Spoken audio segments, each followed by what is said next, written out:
you're comfortable, and join me in the pledge. Pledge allegiance to the flag of the United States of America and to the republic for which it stands, one nation, under God, indivisible, with liberty and justice for all.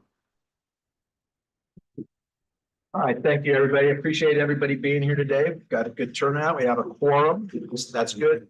Can we confirm if we have anybody online? Not have anybody online. Thank you very much. I know we've got a conflict now with this for the Paskayaki council meeting, the dates they've set. So I think as executive director, as we look forward for next year's scheduling, I want to see if they're planning on keeping their council meetings the same time as we are, and figure out how we can ensure that we can get their involvement as well. Be happy to. All right, thank you. Adam, can you take us through call of the audience, please? Good afternoon, Mr. Chair. We have not received any speaker comment cards at this time. I'm betting we have a couple speakers in the audience, so let's start as Carolyn, you can get the card later. I know Carolyn Campbell's here to speak. I believe Jesse Lugo is also here to speak. Are there any other people in the audience that are here to speak? All right, if we could, let's start. Could you do the reading of the prescribed and then start with Ms. Campbell and then Mr. Lugo? Absolutely. Speakers are limited to a 3-minute oral presentation and may submit written comments of any length for the board's files. Call to the audience is limited to 30 minutes. Individual board members may respond to criticism made by those individuals who have addressed the board. However, the board will not discuss or take action on a matter raised during a call to the audience that is not already on the agenda. So speakers, thank you for being here today. Carolyn, would you like to go first? So please start your comment by stating your name for the record. After that, you will have 3 minutes to address the RTA board. At the 2-minute mark, I will politely cut in and request that you wrap up your comments. You may now proceed with your comments. Hello, Mr. Chair, Vice Chair, and members of the board. Sorry, I wasn't quite ready. I didn't realize you were switching today, but that's fine. I know what I'm here to say. And hopefully you all, my name is Carolyn Campbell. I'm here representing the Coalition for Sonoran Desert Protection. And hopefully you all received a letter from our organization and quite a few other conservation organizations in the region here. And I just wanted to reiterate what we stated in the letter, that we are disappointed that at the last meeting, after all of the different categories and amounts had gone through the CAC, which I sat on, and the TMC, and through many meetings of the board, that the wildlife linkages money was cut in half to fund contingency. And again, that was a real disappointment.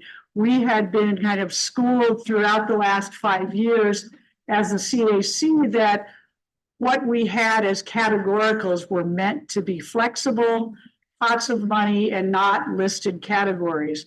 And during the last deliberations, particularly through the technical management committee and then the board, some of the corridor projects became safety projects and pedestrian safety projects. And in the meantime, this wildlife linkage or the environmental element just stayed as a bucket. And the letter just wanted to remind you that there are quite a few projects that are needed in this area, that this was, I think of linkages from the last round of RTA, kind of the conscience of the community, that as we continue to build roads around the region and through the region with the beautiful protected areas that surround this town of 1 million people. Pardon the interruption. You have 1 minute. Okay, thanks. That those are necessary. And if needed, I could, some of the money is also going to the design of the project. So it's hard to come up with exact costs. But if you want us to go through that and give that to you over the next few months, that would be good. What I'd rather see before it goes into the public process is to renew that money because it's much, much needed. So thank you. Thank you. Next speaker, please. Next up, we have Jesse Lugo. Jesse, same as before, please start your comment by stating your name for the record. You have 3 minutes to address, and then I'll jump in at 2 minutes. Absolutely. Jesse Lugo. RTA members and PAG members, good afternoon.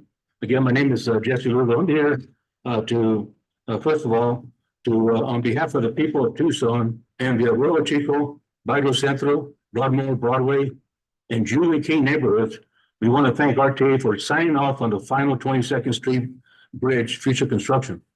The 58-year-old 22nd Bridge that was constructed in 1966 provides a great separation over a major railroad yard in Arturo Parkway. During a year of many neighborhood activists and citizens met with the Tucson Department of Transportation staff members and Miguel Ortega with the city manager to come to a compromise optional construction plan that is now being proposed and supported by all stakeholders. And I'll leave copies of the summary report to give out to staff members. I'm here today now on behalf of the adjacent neighborhoods on Country Club Road from 22nd Street to Aviation Road to request that a future RTA plan include funding collaboration with the city of Tucson, Pima County, and federal funding for Country Club Road reconstruction that would consist of a center turn lane, north and south vehicle traffic, a storm drainage on the east side from Silver Lake to 21st Street. We hope that the RTA would add this future Country Club Road project that was promised to voters over 20 years ago to outline the commitment from stakeholders to benefit the people in the impacted neighborhoods and the motoring public. With that, again, we want to thank RTA again because the 22nd Bridge, it took over a year, but finally it looks like the first of the year they will start construction. Thanks again. Thank you. And any other members of the public join the audience with the desire to speak to the Regional Transportation Authority Board? Adam, thank you very much. Appreciate it. Again, thank you for taking the time in your comments. We'll move on to item 4. That's the meeting summary approval. We're being asked today to approve the May 30th, 2024 regular meeting as well as the executive session minutes. I move to approve. Second. I have a motion by Mayor Winfield, a second by Mayor Murphy. Are there any corrections or requested changes to be made to the minutes? Okay, hearing none. All those in favor of approval, vote aye. Aye. Chair votes aye. That's unanimous. And appreciate that.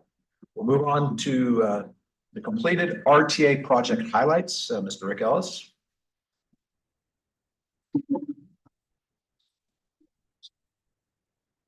Good stuff. Good afternoon. It's a pleasure to be here. We can talk with you on a number of items, but I think this is the one I get to highlight and kind of start things off by showcasing one of the priority projects that was developed and delivered with RTA Current that really kind of epitomizes what the overall RTA plan was and the benefits that can be felt not in just that localized area, but throughout the entire region. So the one that was chosen on this was the Ina Road overpass. And while that sounds like a simple description, it's actually much more complex on that because we were trying to eliminate the grade crossing of the railroad tracks in Ina Road. So those of you familiar with that, it was quite a bottleneck on Ina Road. It also impacted the operations of the particular interchange in there and was overall a necessary improvement to address both safety and operations on that. The project also provided a unique opportunity where we were going to pair up and partner with Arizona Department of Transportation and the widening and improvements. They had a mainline improvement project that was essentially going from Ina Road all the way down to Ruthroff to address the grade separation of several interchanges, as well as add extra capacity through additional lanes on the roadway. And the town of Marana also had brought forth funding and an opportunity to expand on the roadway between Silver Bell and I-10. So 3 different entities with 3 different major projects, all with their additional complications, challenges, and aspects of it. But it was critical to make it all land at the same place at the same time and make sure that they could all be delivered in a cohesive manner, which results in a better overall product for the public. Pictures oftentimes worth 1,000 words, and this was the existing condition out there. This is what we all remember out there. This is looking to the west where you've got the at-grade tracks, the interstate up and over, and you can see there was minimal lane configuration out there as well. So it was an opportunity to not only address the grade separation, but also improve the overall capacity and operations of the interchange itself.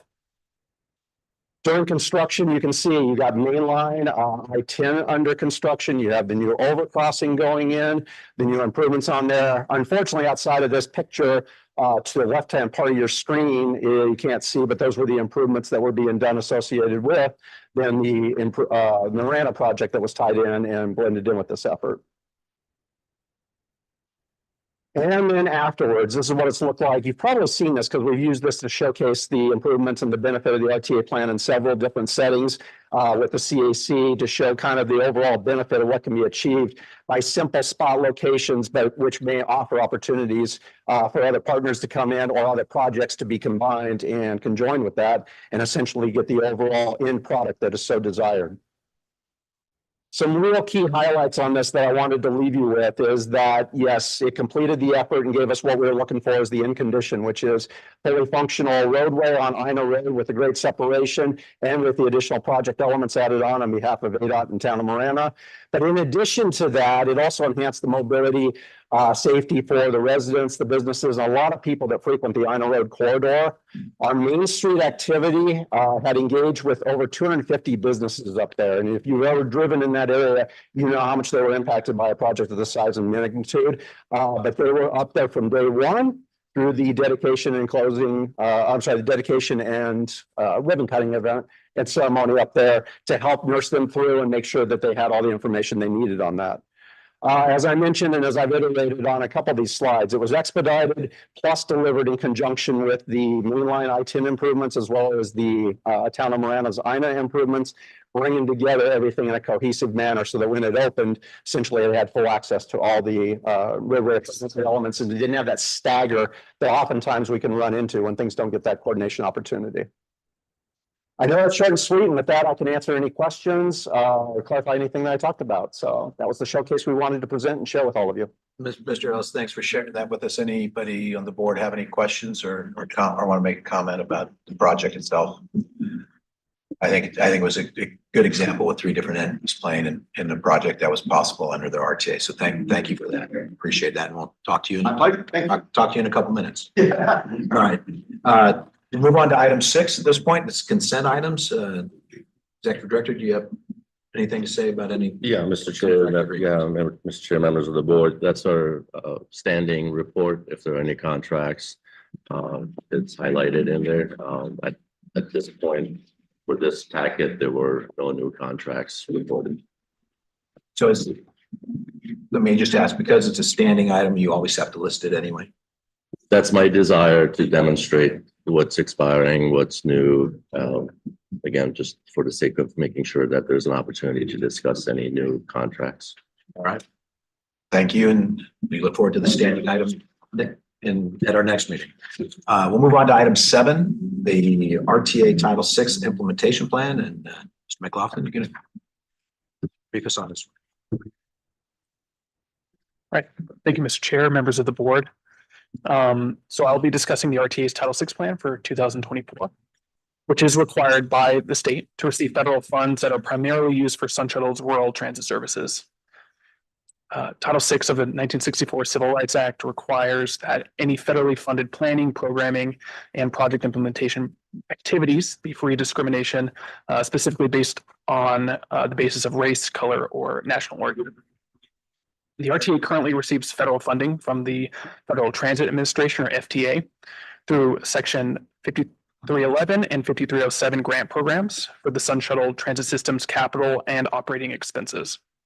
Therefore, the RTA must comply with these federal requirements.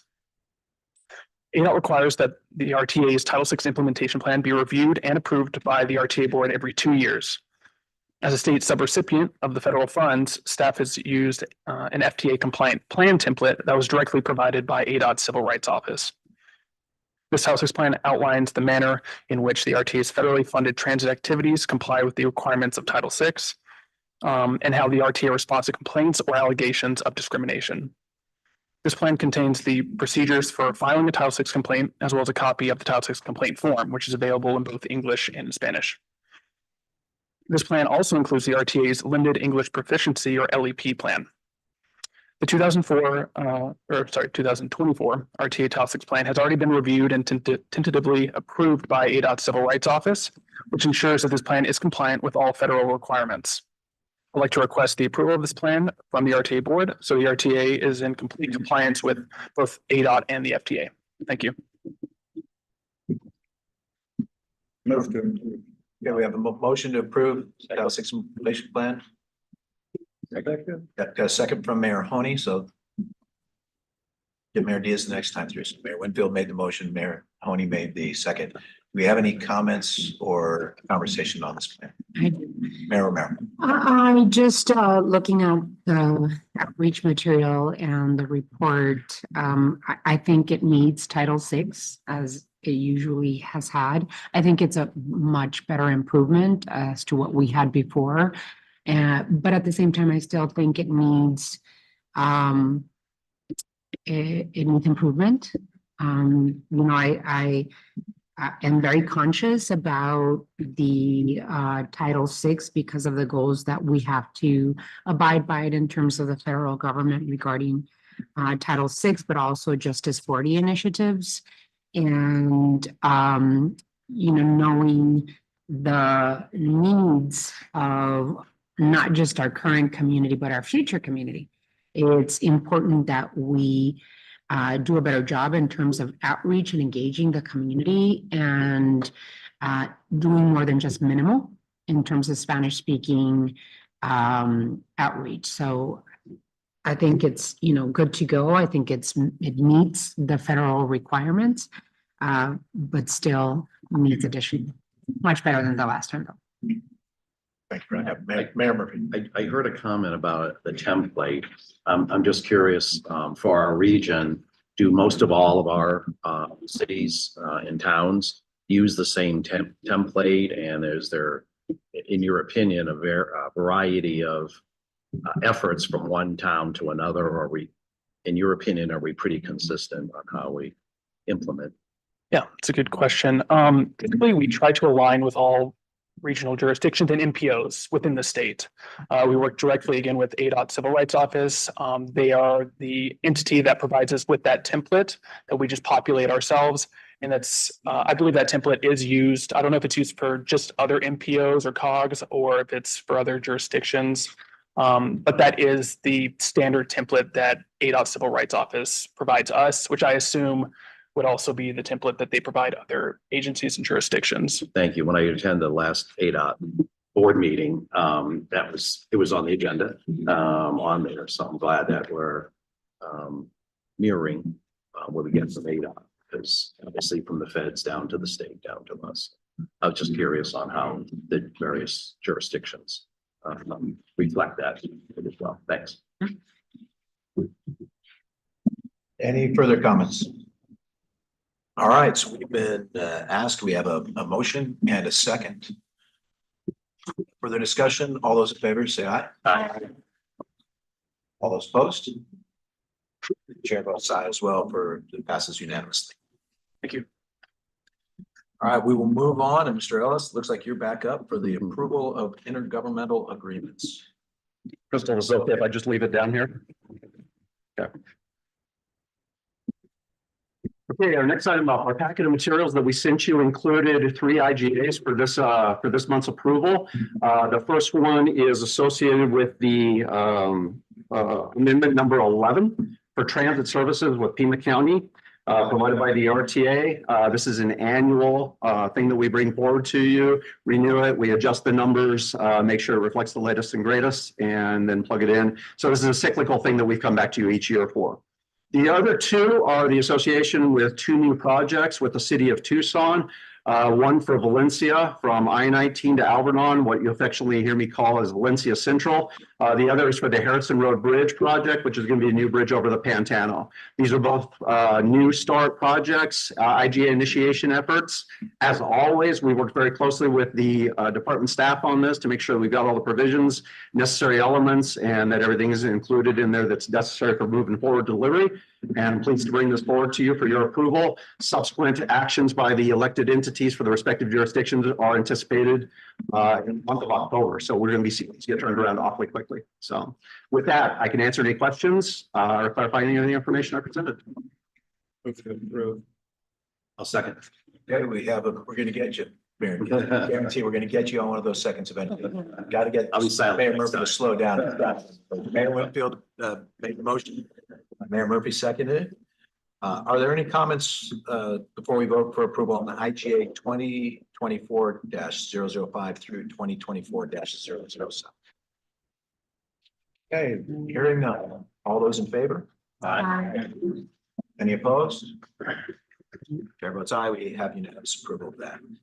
We're up to item 9, but I'm going to invoke some chair privilege. We're going to address item 10 first. Depending on the outcome of item 10, that may impact the conversation around item 9. Secretary, do you want to set the table for the conversation before anybody? Mr. Chair, members of the board. As you recall, at the last meeting, a special meeting of the RTA board, you had made some modifications and decided to put the other alternatives on hold for now and continue to discuss only one alternative, which is in your packet, and Jackie was kind enough to put the larger print at your table. So we hope that we can have that conversation, and as Mr. Maxwell just alluded to, be happy to answer any questions that might be related to item 9 as well, but we'll go back to item 9 as needed. I would like to point out to the members of the board, there were some changes. The ones that we talked about at the last board meeting were also incorporated in this plan. Some other things I'd like you to take note of. We've heard about the fact that we had specific plans and some of the elements, and specifically there were some modernization plans that were included down in the safety element. Those being roadway corridor elements, and the fact that they were modernization and identified, those have been moved up into the roadway corridor element with those, so that it would be more than confusing. Most of these changes, by the way, were made at the recommendation of the executive director with regards to ballot language and what at some point in the future, maybe going to the voters with.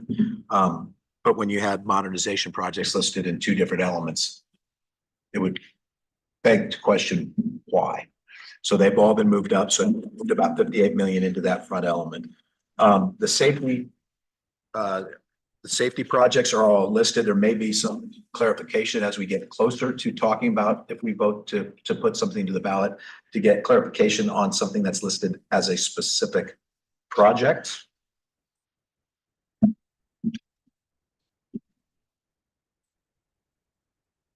And I knew this was the right one. This one's not the right one. Okay. This information, I'm surprised nobody spoke up and said, hey, where are those modernization projects? Here. Pass them around.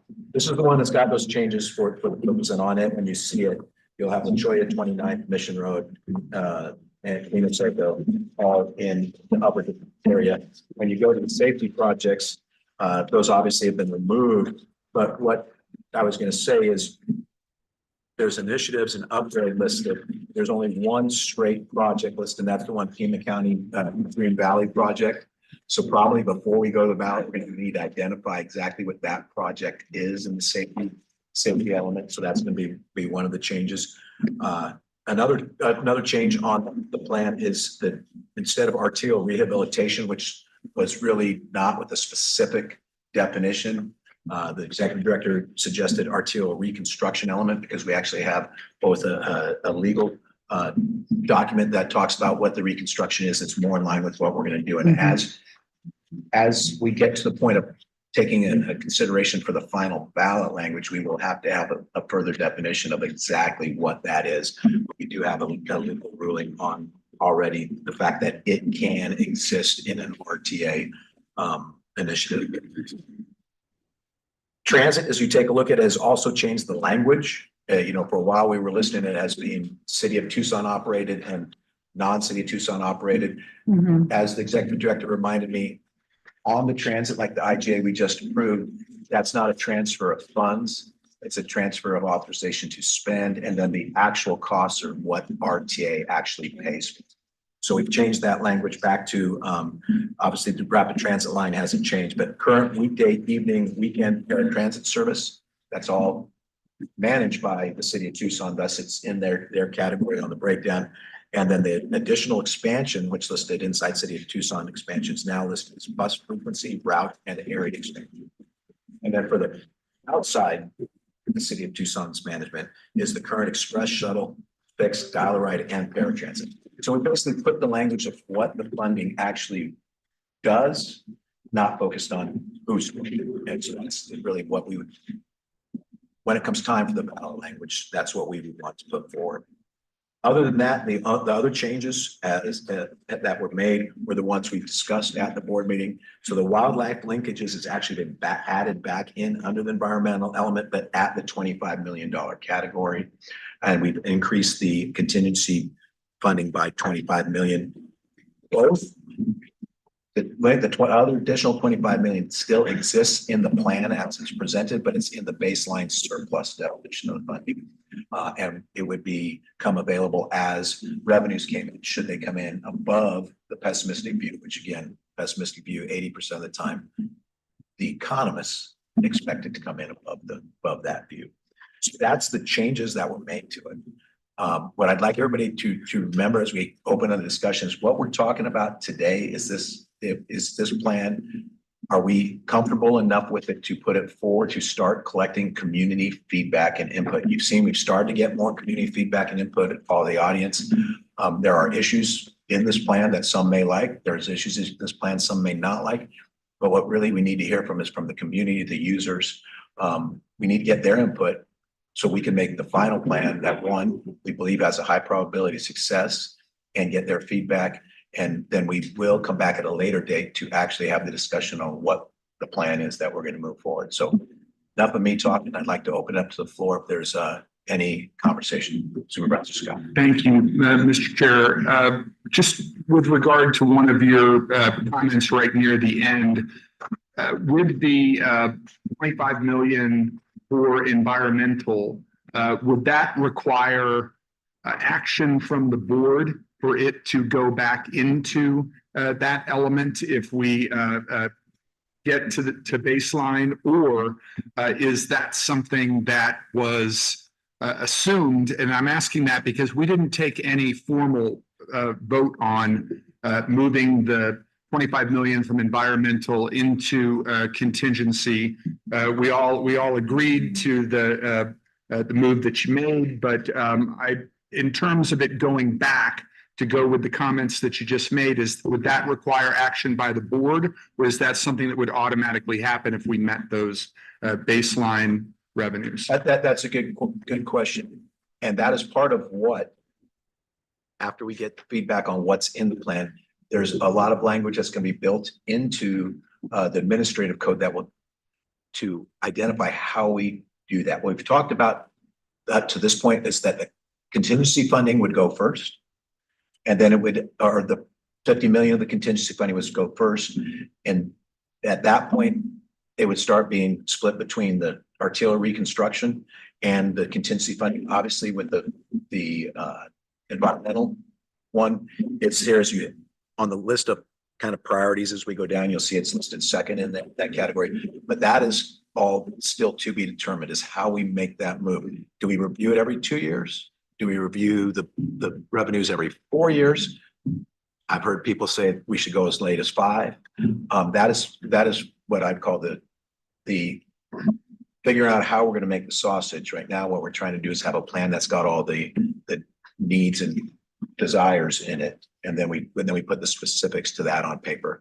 At some point, when we get to the point where we're comfortable with those, we may also forward those to the community for their input. But we haven't addressed that as making it a hard and fast. I think the executive director, if you got any input on how that administrative code is developed and how early or not it will be in its entirety. Be happy to, Mr. Chair, members of the board, as you mentioned, the code obviously would have to be updated to match the draft plan. So we've started doing some of the cleanup work in the code, but obviously it does not reference anything that's in this final document. So once the final document is adopted, and it does require an action of the board to adopt the final document, that's where we go back into the administrative code, update anything that needs to be referenced to these elements, the description of the elements, to ensure that the additional information that goes to the public with the educational material for the ballot, we want to have all that information completed, ready to go and approved by the board before it's sent to the elections office. So yes, all of that has to be done between now and before the item gets on the ballot. Can I ask a follow-up question? Yes, and then we'll go to Mayor Murphy. So just to be clear, with any move for additional revenues above the pessimistic, that would require action by the board, by a future board, correct? My opinion on how we've had the discussion is structures, we have made statements already like contingency will be funded first. Okay. That was part of the move of contingency down. So once we have the language we're going to put in the code, some of it may be almost automatic, but we've got to decide. It still may come back for us for as I've heard the board of supervisors sometimes use this really as more of a yes, we've got to take this vote. We're going to make it. So the board ultimately has responsibility for all the RTA funds, and we can consider that throughout. But we'd like at least the public to know, we've already acknowledged that the city of Tucson's taken a lot of risk we've built basically a plan that's got two numbers to it. One's the pessimistic, which is the part of the plan. But we've already what we didn't do last time is define what we do with any funds above the number we put out 20 years ago.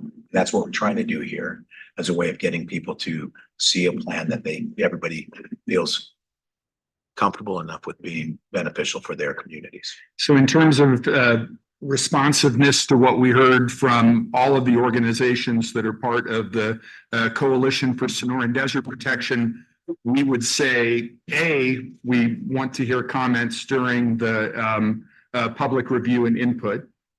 And B, we will need to address possible restoration of those funds either through the administrative code or a vote of a future RTA board. I will take it a step further. Is what we outlaid by here, and if this is what we're going to do, we have the executive director. I'm assuming will agree. We've got to figure out the language how to write in the administrative code, but we're already laying out with what will happen with the funds between pessimistic and basic. So they are part of our draft plan, but what we voted on is only get a primary number is the pessimistic, so that we're not in a position where you're not going to get to it. There's potential we won't get to anything beyond pessimistic. So that's the reason, Ms. Campbell and others are going to show up and say, hey, we want the 50 million back in. It's still in the plan, but it's not in what we are considering as guaranteed as we can be with the pessimistic view plan. So I believe, Lloyd and Tom, you may want to jump in on this one too. I believe if we've written in the administrative code, this is what will happen to the funds above that come in above baseline. Remember, it's not only if it comes above baseline, it's what if we spent above baseline numbers, then when do we get to considering above baseline numbers next in the program too? Because eventually we always have to keep that bucket at the pessimistic level. But once it's in the administrative code, part of the vote is to follow the administrative code. That's why I'm not sure there really is any further discretionary vote in the road on it. It should already be part of the plan through the code. So if we did have a vote, it's really ministerial because it's just. That's the word I was looking at. Yeah. Thank you, Mr. Chair. Absolutely. Mayor Murphy. Yeah, and I was just really piggybacking off of that, as it contains both of those. My goal when we talked about policy discussions on the various areas, one of them would be who kicks in, when it kicks in, which then becomes, I would say, automatic as an administrative function. I think that would be the way to go. So that way there's clarity if these monies become available, that some future board isn't disagreeing or fighting where it might come in, that if it's clear at the front end, because I remember going to, because one of my concerns is too, you know, in that 25 million in contingency, we just had the last ADOT board meeting. One of the projects came in at 80% over cost. One was 30% over cost. A couple were under a little bit, but you know, we had early discussions about not having enough contingency. We're kind of okay with, because we would know these financial numbers earlier rather than later. But here was these projects that were presented just a couple of weeks ago. And as close as it was, you know, to being current, one was 80% over the estimated cost by the engineer. So, you know, that's, if it ends up staying above the line at 25 million, that would be a concern, you know, that would come near the front end. So we don't, and I think we're in a different position now because we also had our PAG monies available to work towards contingency, but there's a potential, a lot of that won't be available either. So I think we would see ourselves in a very precarious predicament if we started getting 35, 50, 80% over cost. But my expectation would be that would be administrative, it would be clear, and the voters would understand it when it would kick in, amongst other policy discussions that we've had. And to clarify, when we say we've had policy discussions, that really, when it gets built into administrative code, then those are administrative code, not policy, right? I mean, I've been calling it policy, but That's correct. okay, thanks. And that, as Mayor Murphy alluded to, there's a lot of other things that will go into that code that are going to be policy decisions made by this board that will be apparent and open to the public, and they will have their input. That's one of the reasons, to your point on the contingency. That's why when the contingency was moved out of the pessimistic view into the baseline surplus, it was put as the priority up front, with the belief that hopefully, as close as you are, it could be too. But you pointed out that in the last 3 years, with the changing costs on construction projects, give the ADOT staff a ton of credit, but they've been learning a lot of lessons on estimating specific jobs. It's quite often something will be, remember, it's statewide. Yeah. Quite often the problems we have is rural, where you're talking bidding projects way outside the city. Again, hopefully everything's under our control, be better, but totally agree. Those kind of decisions, because they play a factor in this plan, need to be defined and included in the administrative code. So it's not something that a board 6 years from now can say, oh, no, we're going to do it. We're going to undo it. The RTA that's presented to the voters, which is going to include the administrative code, which is going to be very important, needs to be finalized before we get to the point of considering sending anything to the board. Considering today sending this to the community for their input. And that's why they can provide input on a lot of those other items, but the biggest thing is for them to see the breakdown of the monies, some of the projects that are being proposed, and specifically the roadway elements that are being proposed. Any further comments? But I wanted to expand on Mayor Murphy's comments a little bit. Contingency is a really big deal. And projects are not going to get any cheaper, whether inflation slows down or not. They're really not going to, wages are not cheaper, materials not cheaper. It's not going to get cheaper. It's going to get more expensive. And the contingency is so valuable. I mean, Marana's doing big projects. Everything we put out there comes in over bid. And sometimes you get 2 or 3 bids and you think, well, one will be competitive. They're all over. And sometimes 25% or 30% over. So that's kind of what we're looking at today.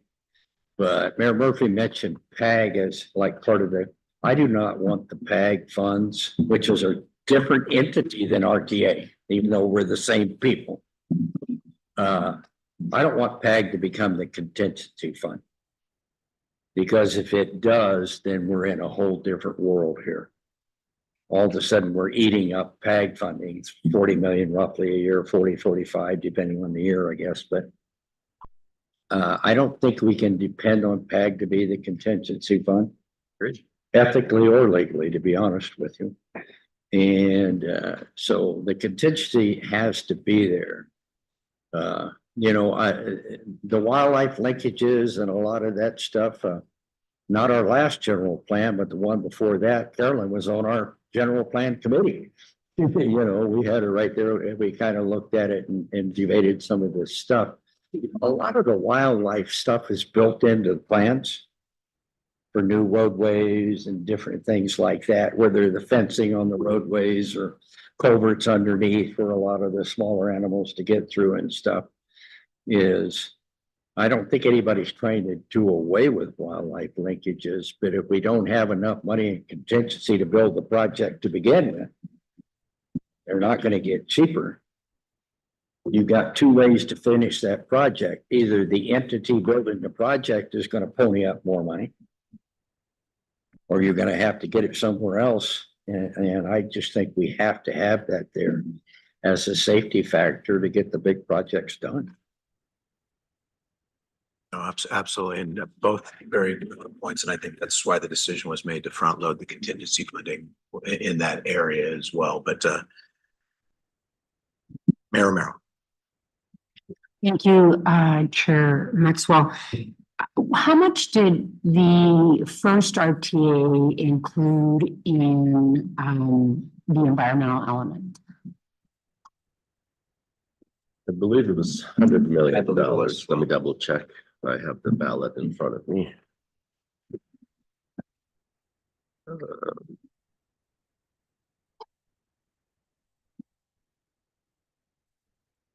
I think. Actually, no, transportation related critical wildlife linkages. I'm sorry, 45 million. Oh, I thought contingency. Yeah. No, it was $45 million, and that's element number 42. And that was in total for the 20 years? 45, yes. Okay. I could see why the environmental community is concerned about, you know, including less certain, like it's 50 million, a little bit more, but it's less certain. I can feel your pain. You know, the city of Tucson is also feeling that pain because we are not for certain receiving the percentage of funds that the city of Tucson produces for the region. But I would like to be able to at least try to put the environmental element before the contingency, or up it on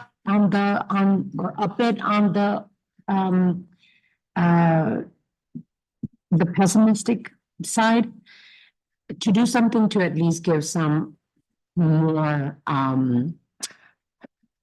assurance to the community that we are investing a fair share based on the needs of the environmental community.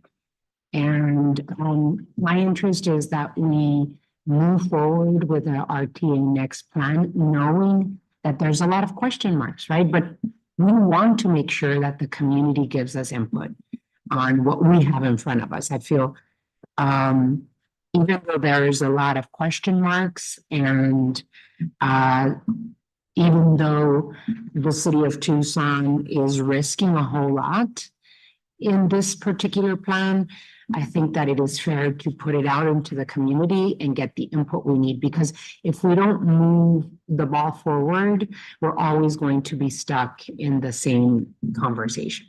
So I feel comfortable with this plan. I feel discomfort, don't get me wrong. I feel some discomfort because I would hope that we would have certainty in both the environmental element and the distribution to the city of Tucson based on the sales taxes that our residents generate. But I really truly feel as though we need to move it towards the public process. And this is closest to what my colleagues on the council, our city manager, transportation and mobility director, feel that is the closest to the fairest option that we have right now. And I say all of that knowing that we are going to have our conversation on the projects still to be completed. There's a lot of questions about RTA one projects that need to be completed. And I think that we're not going to solve that issue today because I don't think we received the entire conversation or the entire information we needed. But it could, that conversation, the RTA one projects to complete could play a role in the RTA next and what that plan looks like. So, but for the benefit of continuing the discussion, presenting what we have to the community, I think that this particular plan is the best that I've seen so far. So I'm going to go to Mayor Murphy a second and then Mayor Winfield. I just want to make just one reminder on this. Remember RTA one, and it's when we reference RTA one numbers and other stuff, RTA one was built on the baseline projection. It's caused us problems. So we've acknowledged that. We voted unanimously as a board to go with a pessimistic view. Could not get everything everybody wanted in there because the pessimistic view had less money. There was still, people wanted more contingency money. People wanted more projects. People want in their region. We did about as much as we could fit in the pessimistic view. And that's the reason we said, let's imagine, what if it comes in above the pessimistic view? Again, 80% of the time, according to the economists, that's what it should do. Failed us last time. We know that. So we've now built what we call all right, if it does get to the baseline. And inside the baseline project, which was the number we used last time, this time we do have 50 million for environmental. I fully understand those who want to move it up into the front. I fully understand, Maroney, the need for contingency and wanting 100 million up front. We've got 100 million in it. What I feel strongly about is now's the time. We've got the numbers in the whole plan. They may not be below or above the line we want. Now's the time. Let's move it forward at some point because we're going to have to. We have a deadline, and as we saw from the read aheads on the next topic we'll get to, which is talking about how to do the outreach, 6 to 12 months. We're coming up on a deadline, so we've got to get that done. But I don't want anybody to think that this plan, like it sits here today, is what's going to the voters. We've got a long way to get to the point where we're all in agreement on what should go to the voters. But I do think over the last 5 years, CAC, TMC, the last year and a half of our discussions, right now, this may be as close as we're going to get. Let's get the vote, the citizens, the community input, bring it back to us.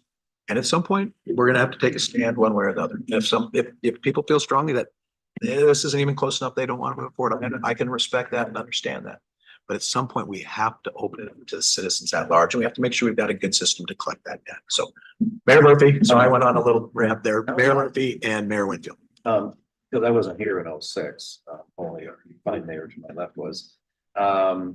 When do we decide? Because it goes, I think, to answer some of your questions or mine on contingency.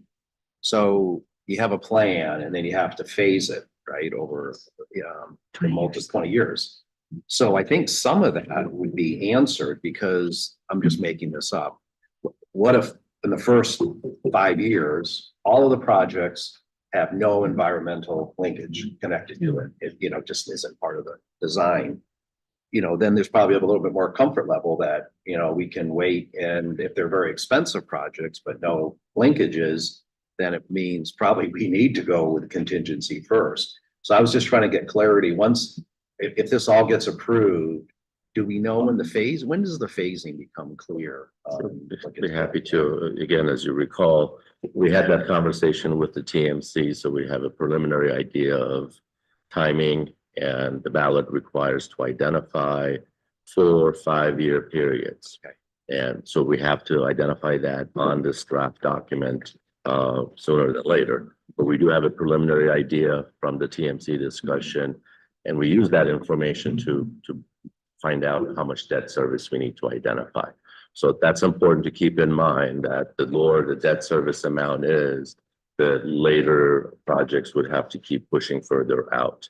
And when we had that discussion, we really kind of felt that some of those projects still have to push further out. So you'll have a few projects in the first period, second, third, and then most likely most of them in the fourth period if debt service isn't sufficient.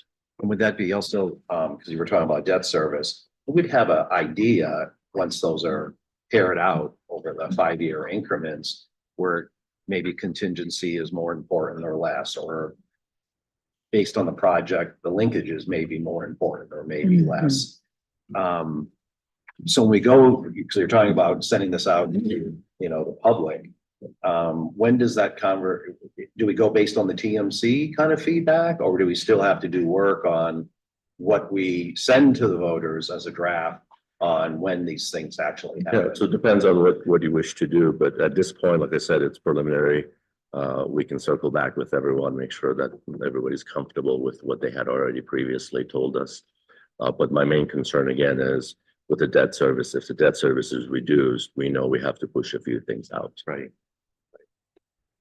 Thanks. Thank you, Mayor Winfield. Chair, can you just clarify, or Mr. McKinney, on the column of non-RTA funding, there's no PAG funding. Actually, there is. So, especially on those ADOT projects. So the ADOT projects, through the plan development process, ADOT representatives agreed to identify the PAG dollars that come to PAG for those projects. So anything you see under non-RTA on those ADOT projects, those are PAG dollars. Everything else. Yeah, I would say, yeah, and the sponsor is right next to it. So any of them that says sponsor ADOT / a different entity, most likely the non-RTA portion are PAG allocations. The rest of them are mostly impact fees or local funds that are being contributed by that sponsor. So yes, you have the first one being SR 210, the second SR 210, and then you have Cotero, Tangerine, and I believe those are all the ADOT ones with non-RTA dollars. Well, for clarification, let's just take the first one. It's almost it's 301, right? $1 million. Yeah, yep. You're saying those are PAG? Those are allocated to PAG and PAG on. Okay, but those aren't, that's not the 30 million that we're receiving, is it? No, so yes, so federal This is an funds. addition. This is an addition to that 30 million. Federal funds are allocated to PAG through ADOT, and that's what that pile of money is for. Well, I don't want to get confused with what PAG monies we're talking about. But it is still PAG money, and it's allocated by the regional council. But it is a separate pot of money. If There's that's a what you're separate pot of asking. money. Yes. It's designated to ADOT projects. It's designated to state facilities. So Oracle Road is, for example, eligible any state facility. And then just for clarification, there's this list of modernization projects. And then on the back, under the baseline surplus, there's arterial reconstruction element. Are those the same thing? Or two different things? Two different things. So the arterial reconstruction was the one that would be used to identify arterial roadways that need to be reconstructed because of their current state of condition. It would also, that's something that we would define better in the more thoroughly in the administrative code, but effectively what we've been discussing on it, and it is absolutely my intent going forward when we add that was curb to curb. So it doesn't require any new design. There's no other requirements. It's literally just instead of doing a surface treatment, you do a 2 or a 4-inch removal and resurface the road in that manner. But it is different from the modernization projects. It is different. It is different. And the bus rapid transit is showing 70 million non-RTA funding. That would be the federal match that the city of Tucson would be trying to obtain. So that's an additional 70 million, but there's 70 million. Correct. It'd be RTA would be the match that the city of RTA in this case would put up for the project inside the city of Tucson, and the federal government would be supplying the other 70 if the grant was successful. I'm going to throw out a proposal for what it's and I'm going to suggest that the bus rapid transit be moved to the baseline surplus. That 70 million, 50 million go to contingency, 20 million go to the environmental. So the contingency would be brought up to 75 million. Environmental would be brought up to 45. The bus rapid transit would fall in the baseline surplus category. I would vote against that. Absolutely. I would absolutely vote Do you against mind that. me just ask a clarifying question first, just because it may give a little more understanding, but so obviously, I'm just gonna. They're terrible to assume, but I'm assuming some of it is it does require that federal match. Is that one of the reasons you're considering moving? And where would your thought process be in that administrative code as we start to develop it, where that 70 million might rack and stack or be contingent upon obtaining the federal funds? Well, where my, first of all, I'm not strong on the bus rapid transit. Me too. And so there's this, what studies have been done to justify the bus rapid transit? If it were to fall into this baseline surplus, what does that mean in terms of this federal grant? Is it? I don't know that it. Could we have, I believe that Sam Creedy is here with us. Could we have Sam respond to that? If he can add what the potential impact on the grant application would be, that'd be fine. Can you come to the mic, Sam, please? And I mean, just for your information, we've had the conversation about the bus rapid transit at PAG. We were ready to apply in August of this year, but because of certain delays by the PAG executive director, we were not able to apply. So right now, the timing of the application process is important because the funds, federal funds, are available to cities like Tucson for transit investment from federal funds. So timing is very important. And if you move anything down to the baseline surplus, you would further delay the possibility of bringing an additional $70 million to our region. So, Sam, if you have, and what were your questions again, Mayor? Well, the question is I don't know that it's necessarily a question, it's a proposal. I'm proposing to move the bus rapid transit to baselines, to take the 50 million to contingency, 20 to environmental. And now there's a question being raised about, how would this impact applying for the federal grant? I guess some additional questions would be what is the public support for, as my understanding, there was some discussion in the Citizens Advisory Committee. There was not, there wasn't support in CAC for this particular proposal. And I'm just,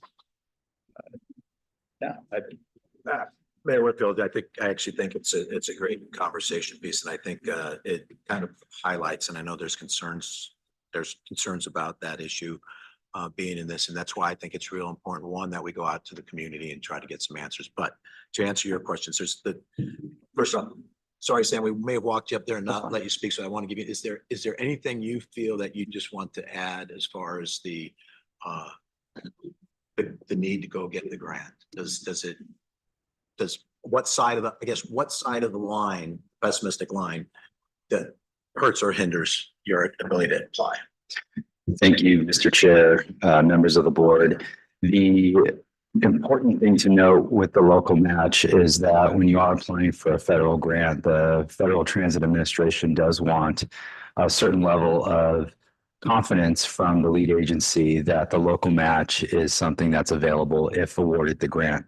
I think the concern about placing the $70 million below the line would that it's contingent upon those baseline revenues coming to fruition. And my concern would be that the FTA would not consider that as a reasonable local match, and likely the city of Tucson would have to find some other means to support the local match outside of RTA. Thank you. Mayor Murphy, you want to add on this question, because it sounds like, we're talking about a plan that may go in May, may go in November of 2026. So whether it's above the line or below the line, just having it on a document itself that hasn't been voted or approved, that's not I would think from the feds that's not a local match. Because if we put it out there and it gets voted down, there is no money. From that perspective, and maybe to your proposal, because we are looking at going out to the community, that could be, when they're doing the briefings, right? Mhm. Here's one idea, right? The importance of contingency and environmental. And bus rapid transit, below, or bus transit above, and environmental and contingency. So maybe that could be included as one of the feedback. And Mayor, items. and Mayor Murphy, I think that's really what we're trying to get at when we go forward. I mean, the other option, if you wanted to, and I'm not saying this, I'd recommend this, but the folks that were against bus rapid transit generally were folks who absolutely wanted more transit. They just wanted it spent else differently. And so I know from the CAC, that was a lot of the conversation. So, I mean, there's a lot of ways we could show this. And again, this is just showing it for putting it out. Mr. Chair, Yes, understand.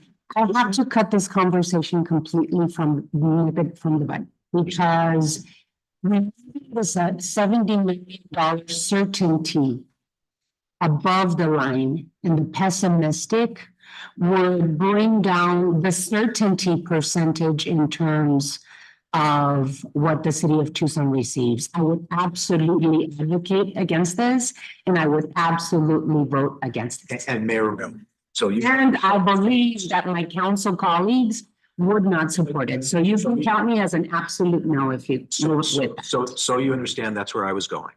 Okay. You don't have to translate for me. I can say it with my own words. I'm not, Thank you. you know better than Thank you. at the time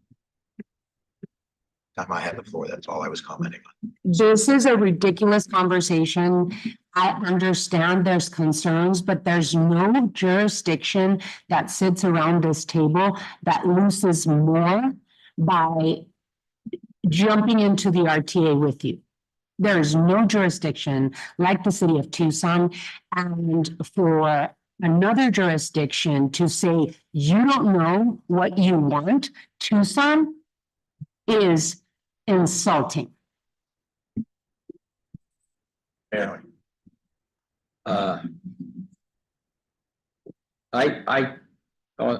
On this plan, I think we are so far apart with our different entities and stuff here. I've talked with some of my colleagues. I'm not a big supporter of bus rapid transit either, believe me. But if it's part of your plan, I understand that. But I kind of agree with Mayor Winfield. It's something, I'm looking at a $200 million interchange that I hope is in the first phase, because it benefits so many people, not only the city and the county, but Marana, Cordero. We may need contingency there. And we need that stuff to get the programs moving forward. I think even a lot of the grants on the bus rapid transit, a lot of it's going to depend on November. Some of those funds aren't going to be there, or they are going to be there depending on who's running the feds. And we are getting to the point, I'm almost where Rahina is. If contingency goes away to put bus rapid transit, I might be a no. And I'm trying to figure out how we get to yes, but I just think we're talking around in circles here and walking on eggshells.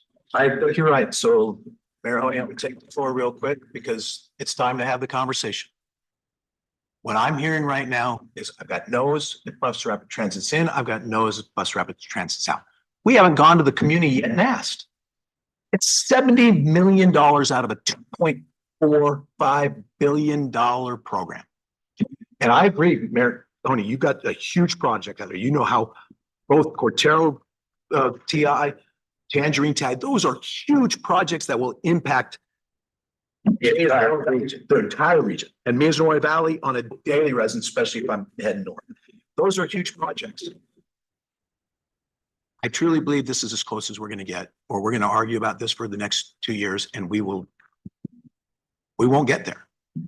My question that many of you know I've asked, is RTA 1, the first RTA, Has it been a success and has it been good for our community? So far, I haven't heard anybody tell me no. What we're trying to do now is go out and obtain that input from the community. We're 9 individuals around this table, 7 of which are here today. We've worked 5 years with the community, with the Citizens Advisory Committee, with the Technical Management Committee. The Technical Management Committee was really, really close. And I bet if this plan went back in front of them, they may be a lot closer than we think now on it. But at some point, we've got to go to the community and see what they want. Mayor Winfield completely agreed. There's a lot of folks out there that don't like bus rapid transit. And a lot of them, I think, inside the city who are huge transit advocates may want to change it, but we haven't asked them yet. We've done it through the CAC, which was 35, 36 individuals. So yes, this is the chair's push that at some point we either table the RTA next and we move on.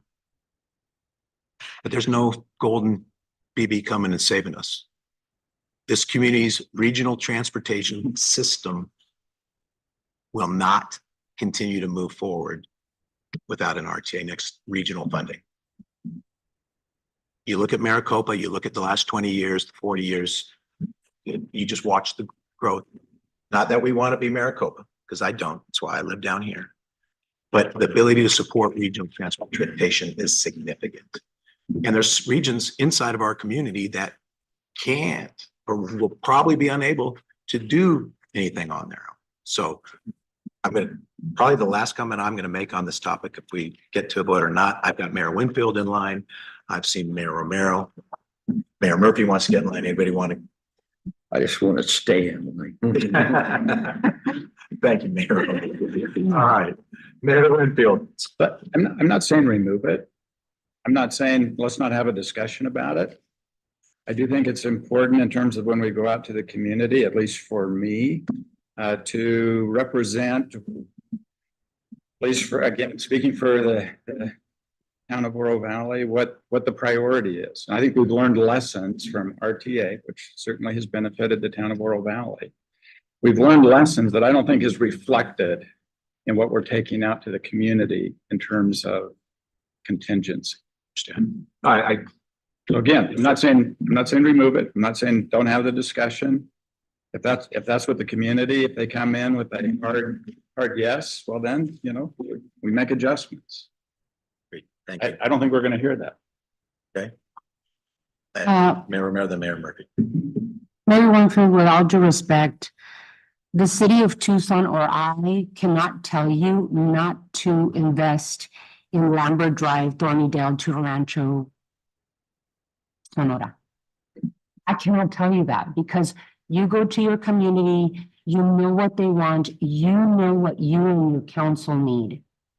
How would you feel if today I would suggest that we remove that, we put it over to the baseline surplus, and then take that $50 million and put it into wildlife linkages and contingency? I don't think you would like it, would you? This conversation has been had. We have engaged our community through Move Tucson. We have engaged our mayor and council. We've engaged the CAC. We've engaged the TMC. We've repeatedly, as a city, said bus rapid transit is important to us. For me to show up today to be given this new pair of information, I don't know what you have against bus rapid transit, sir, but the RTA 1 had high capacity transit in it. And because of that, we were able to receive federal funds, one of the highest Tiger grants this region has ever seen. And we were able to build the streetcar. And the economic development based on us, the city of Tucson, and the RTA building the streetcar has equaled about $4 billion. So yes, I'm going to get mad if this is showered upon me as I come into this meeting, never expecting this. I'm sorry, sir, if you don't like it. If you would want, we could do a presentation of what bus rapid transit has done for other communities and what it can do for ours in an area of our city that needs revitalization, that needs investment and development. It is an economic development tool, as we have seen with the investment of the RTA into the streetcar. You go to Oro Valley and ask your residents what they want, and I see it reflected here. I'm pretty sure these are your priorities, the priorities of your citizens, the priorities of your council colleagues. It's the same thing with the bus rapid transit. Those are our priorities. The second point, if you would remove the certainty of having the $70 million above the line in the pessimistic side, then you would further reduce the percentage of certainty in terms of investment to the citizens of Tucson. That's why it's an absolute hard no on our end. Mayor Murphy. Well, I think that's the discussion that, we're looking at with Chair's leadership to get to the voters, because at the end of the day, I've always felt it doesn't matter what the 9 of us necessarily think. It's what the voters say. And if they come back as a region, it's a regional plan, and say, either they want contingency or they don't want bus rapid transit, or they do want bus rapid transit, as well as the whole plan, right? It has to pass. 100% of zero is still zero. So that's the difficult conversation that I know Chair is trying to get to on asking what the voters want, and including in my area, which probably won't support it. But we have something that comes back, and then we have the difficult conversation on whether we send it to the voters as reflective of what we're hearing from the residents at the end of the day. So really, it's a choice of having that really, really difficult conversation now without hearing from the voters, or having that difficult conversation after we've heard from the voters. Kind of, to me, that's the baseline of it. Thank you, Murphy. Supervisor Scott. Thank you. So just to go back, the CAC forwarded 2 draft plans to us. We asked the TMC to take a look at that. There were some further modifications made. When we really started to make some progress was when staff from Pima County and staff from the town of Sahuarita got together and embellished that plan even further. And then you stepped forward, Mr. Chair, and did a yeoman's job of making sure that you understood the concerns and the needs of every jurisdiction.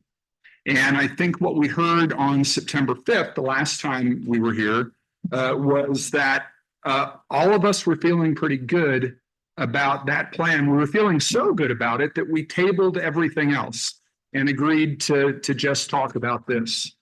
Now, in the interim, the Board of Supervisors had Chair Maxwell come in and do a presentation for us. And at that time, I told my colleagues on the board, after talking with the county administrator and the other people that I consult with, that the county felt comfortable moving this plan as drafted into the public review period. So having said all that, I'm going to go ahead and make the motion that we move this plan as drafted into the public review period. I'm going to second that motion. Thank you. Okay, we've got further discussion. Oh, I got I'm coming to you. You're on you're next in line, Mayor, and that's absolutely true.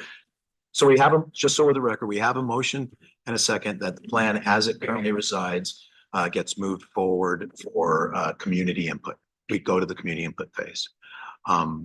Mayor Honey. Well, I mean, it's kind of like we're given an ultimatum by Mayor Romero.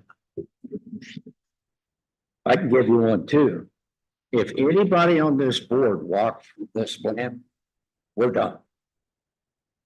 Because if we're not 100% on board, we're not gonna make it work. I'm not 100% on board.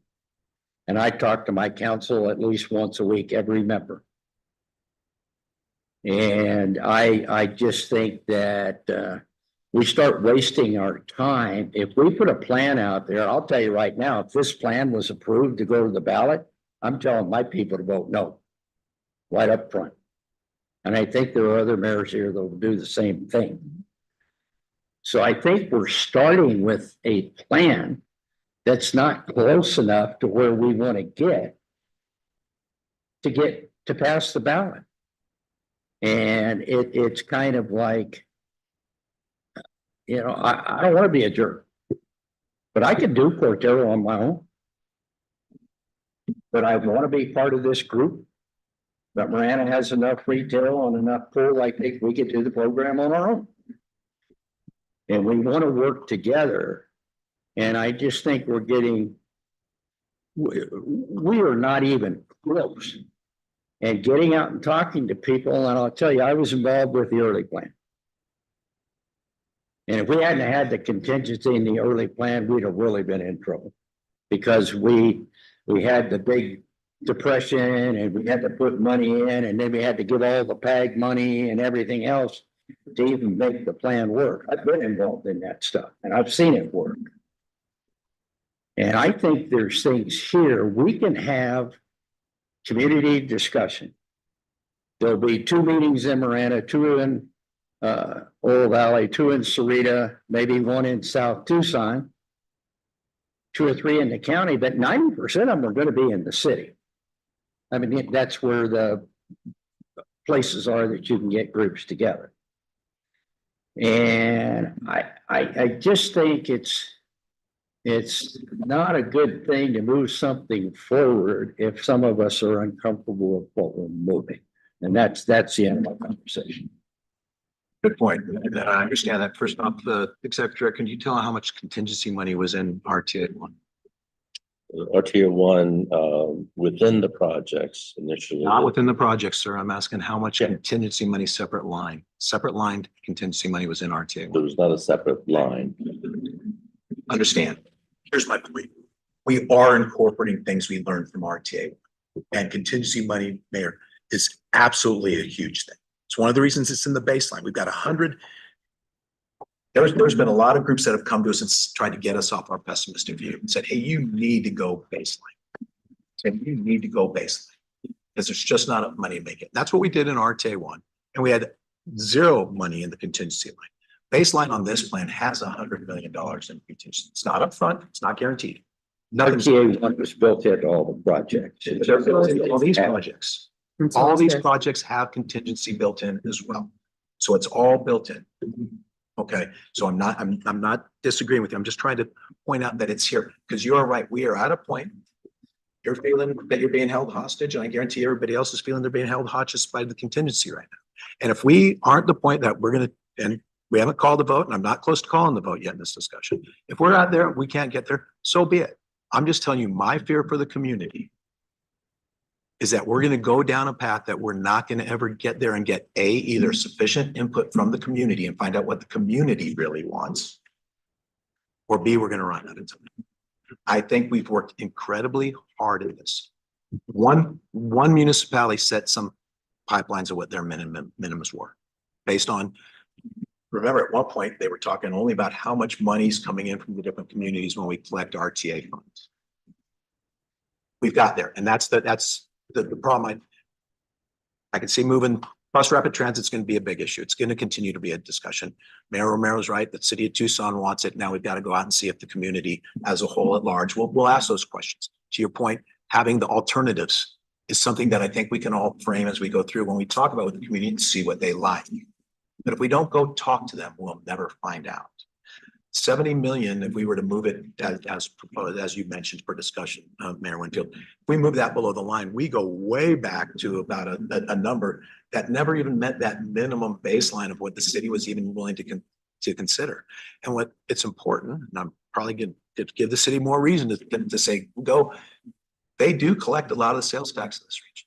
They will continue to collect a lot of the sales tax in this region. And the amount of projects that are in what I'd call their priority list, not just in the city of Kingston, but in their priority list, is probably significantly below that number. And so we all have to, I've always said from the beginning, we will never have a plan we all love. There's always gonna be something in it. I guarantee not everybody that voted for RTA 1, including, I think, the town of Marana, thought the streetcar was a great idea. It was compromise. And that's what we've got to find it. Again, I know there's some folks. I understand putting something forward you can't live with is a dangerous game to play. But right now, I already think we're playing a dangerous game. We're getting up a point where we're looking at the potential not to have RTA funding a year and a half from now. And 78% of the long-range transportation funding from states going to just preservation. There's not going to be any room for expansion. Our regions are growing. Marana's booming.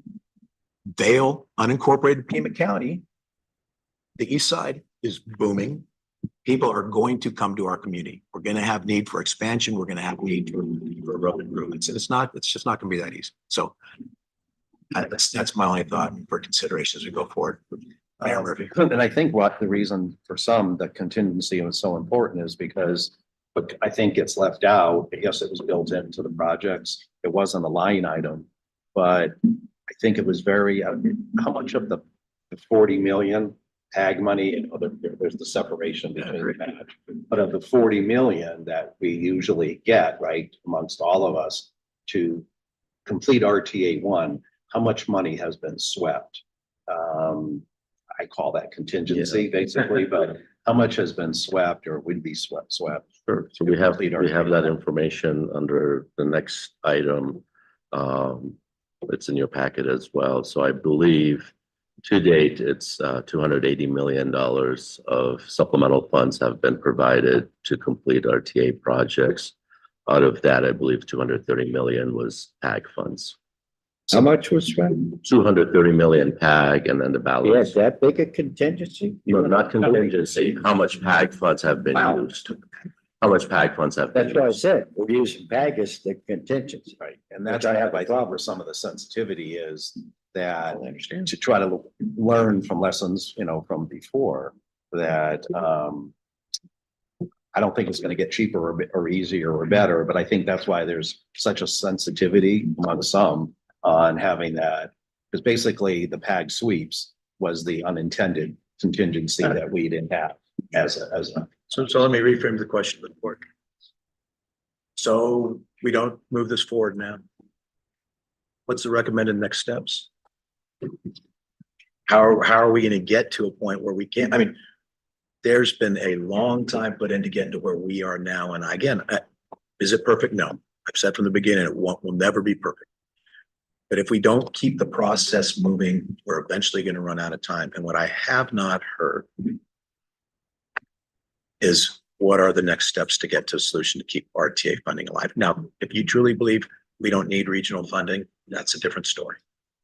But I've not heard that from anybody actually yet. I think everybody says we have a need for regional funding, but what would the next steps be? That's the question. Mr. Chair, thank you for saying what you just did. Because the reason I made the motion to move this draft plan forward just to public review, that this may not be the plan that we put on the ballot, is because we've been working at this for 5 years. 5 years, right? And it's 6 years. The previous RTA board put a sunset on CAC because they thought they'd be done by then. And we had to appoint new members because that sunset was unrealistic. I think the more time that we take, it's looking, I think, to people in the public, certainly in the business community, that we're not just kicking cans down the road, we're kicking barrels down the road. And what I keep hearing is, why is it taking so long for you to get to agreement? And all we're talking about with this motion is to take something that was the closest thing that we could get to agreement out to the public to get their input and then come back and frame further dialogue around the input that we get from them.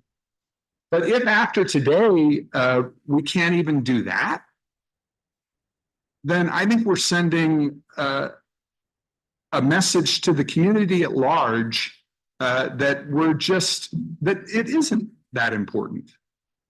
I think all the delays that we have make it harder to pass whatever package finally goes to the ballot, because the growing perception is, well, if you're taking this long, how important is it really?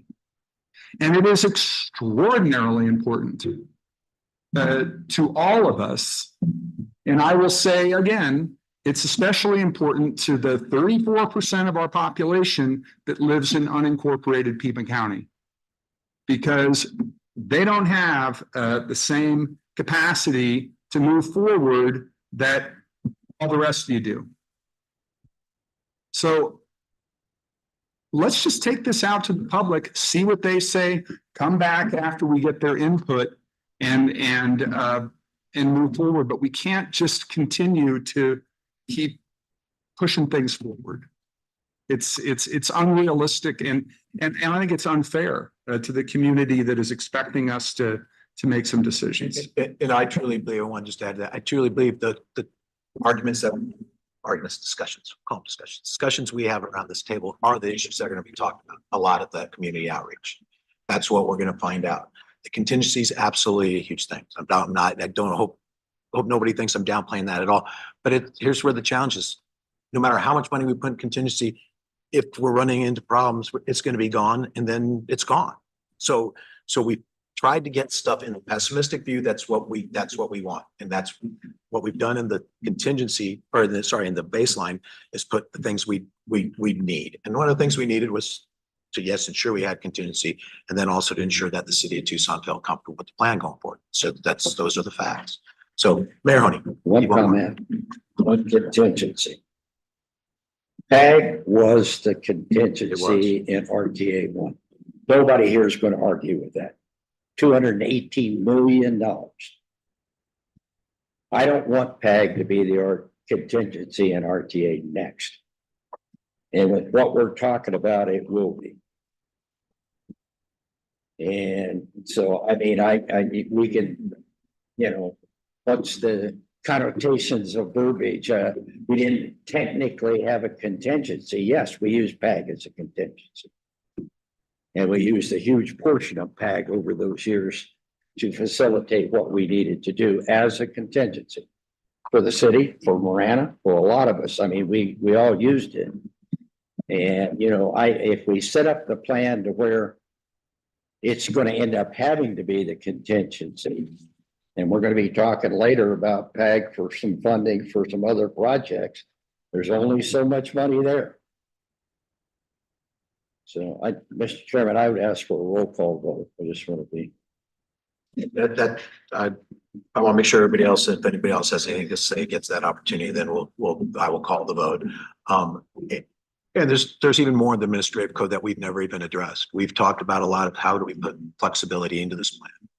Do we need to take a 5-year review of the plan, a 10-year review of the plan? Because to your point, Mayor Honey, if we run out of the contingency where your options are come back to the PAG, or which is had the in RTA 1, we move money out of other elements to do roadways.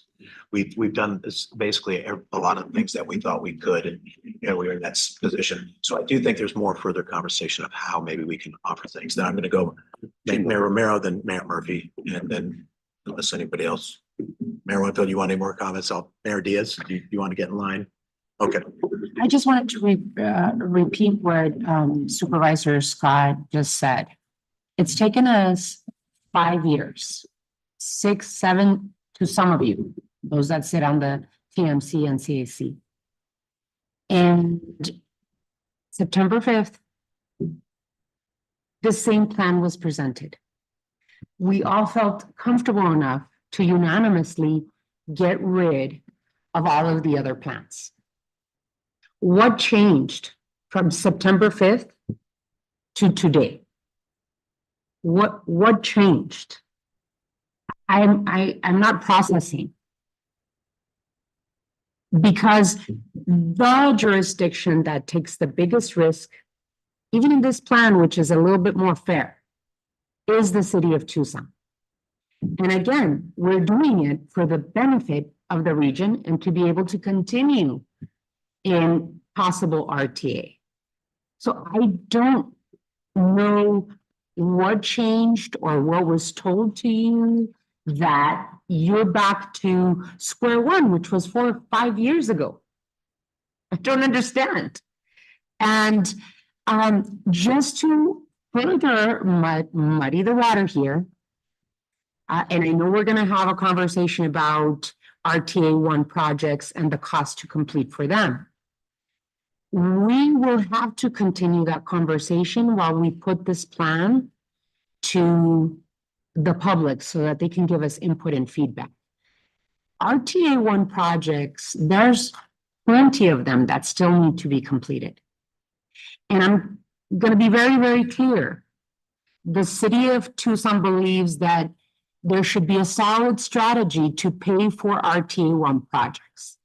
Because the city of Tucson will not pick up the cost of RTA 1 projects as we move into the future. So the possibility of changing this plan that we're moving forward and putting in front of the public could change. It could change. We've already put 4 projects from RTA 1 into the RTA next. We might have to add more in order to deliver to the voters what the RTA board, this RTA board, granted, there were different people in it, told the voters they were going to deliver. So this plan might change further.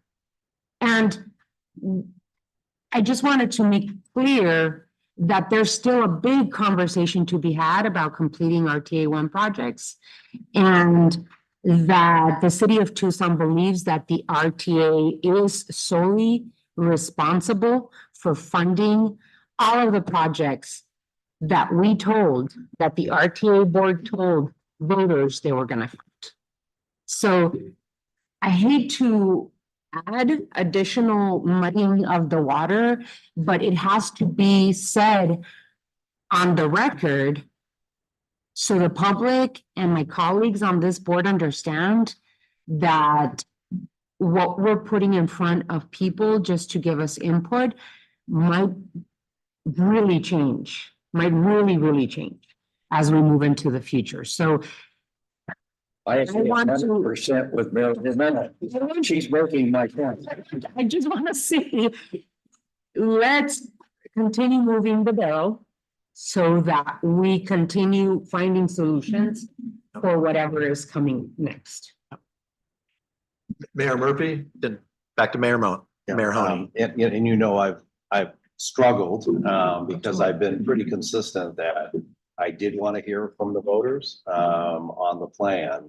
But I also want on the record that if it doesn't address some of the concerns that you're hearing, one, we're not going to have a unanimous vote, and I might be one of those negative votes, after hearing from the people. And that's the part I struggle with. Is the draft clean enough, ready enough, to go to the voters? Against that, at the end of the day, they're the only vote that counts, no matter what we do. Whether we go unanimous to the voters, we go split to the voters, it's the voters that are going to decide what they're going to pass and what they're not going to pass. And, having, I guess, learning what their feedback is going to be, because we're going to have another difficult discussion, as we just heard, on who should pay, for the completion of RTA 1, or is part of that solution moving some things into RTA next? And if it is, well, what comes off, right? Because there's only so much money to do it, and where does it come off from? So, I guess my gut's always been telling me to at least hear from the voters, and I will probably begrudgingly supporting it, but being on the record that if some of these things aren't addressed, it's not my final vote. Thank you. Mayor Honey. we've had this discussion, Mr. Chairman. Oh, we have. Mayor Romero made my point.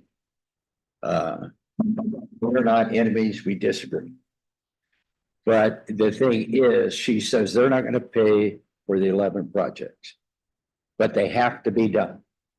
And possibly they might all have to be moved into RTA next, or a large percentage of them. And we're kind of getting to a point, we go out and start talking to the voters. I can tell you, and there's a couple radio personalities, some you don't like and sometimes I don't like, but they're gonna talk about this. And they're gonna talk to people that listen, and they're gonna say, well, you didn't finish RTA 1. Why are you talking about RTA next? And you got upset with me, Mr. Chairman, but it's fact. And Mayor Romero made the point. You know, we're gonna go out and talk to the voters.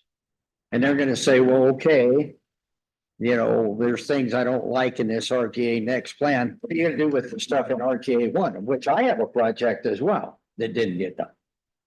And so does the county.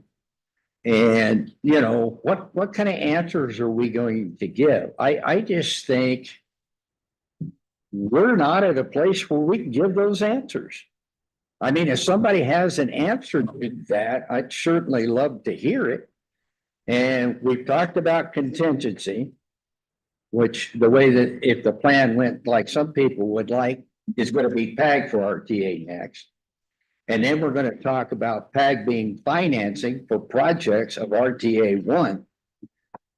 There's only so much PAG money. You can't do all of that stuff with it.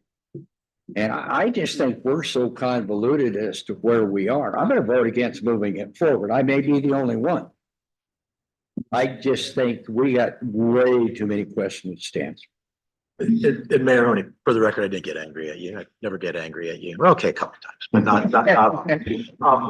I'm listening to this conversation, and it's going back to why I think it's important to move it forward. One, I guarantee this is not going to be the final plan. It's not going to be the plan that's going to go to the voters. I also know we have a deadline. We have a deadline, and that deadline's coming fast. To the RTA 1 conversation, we may never get to the PAG meeting. The RTA 1 conversation is going to be difficult for a lot of reasons. You're outlaying them, but we're muddying the water of RTA 1 or continued RTA funding and plans with the next set. If we don't have an RTA next, my opinion, and it's only my opinion, it will be way more difficult to complete the RTA 1 projects. And that's because everything we've got in this plan has no funding stream in sight. If we don't have regional transportation funding here, it's going to be very difficult. And for us to now try to get to the perfect plan or to get all the priorities when we haven't yet heard from the community and the voters, ultimately, I think is where we're mistaken. I don't expect this means that the RTA is any closer. The radio personalities, you know, we both talk to a lot of those folks, and they're already talking about it. It's not going to go away. They talk about it every meeting we have. They criticize what we decided the last meeting. Well, let's put it out and see how well they can all energize people to come out and to give the message, and let's receive that message. And Mayor Honey, on the concern, it's one of the things that I think the conversation how we do this outreach plan is going to be critical. Because if there's 2 in Marana, 2 in Oro Valley, 2 in Sarita, and 99 in the city of Tucson, then that's not an equitable gathering of information. We need to go out and get as many of the communities as we can. All the communities are going to have different takes, and there's going to be advocates and there's going to be citizens. And we've done a pretty good job of getting this conversation in the news and the headlines, and it'll come back. So that is why I am going to be in favor of trying to move this one forward. Mayor Honey. One more comment. People have made statements, we're probably going to need a 9-0 vote to move RTA next forward. And it's still going to be tough. There's no guarantees. I'll give you an aside. I sat next to Kate Gallegos at the League of Cities Board of Directors meeting, and she said, Mayor, I don't think ours is going to pass up here. She's really worried about it. And she's a pretty smart lady. She runs the 5th biggest city in the country.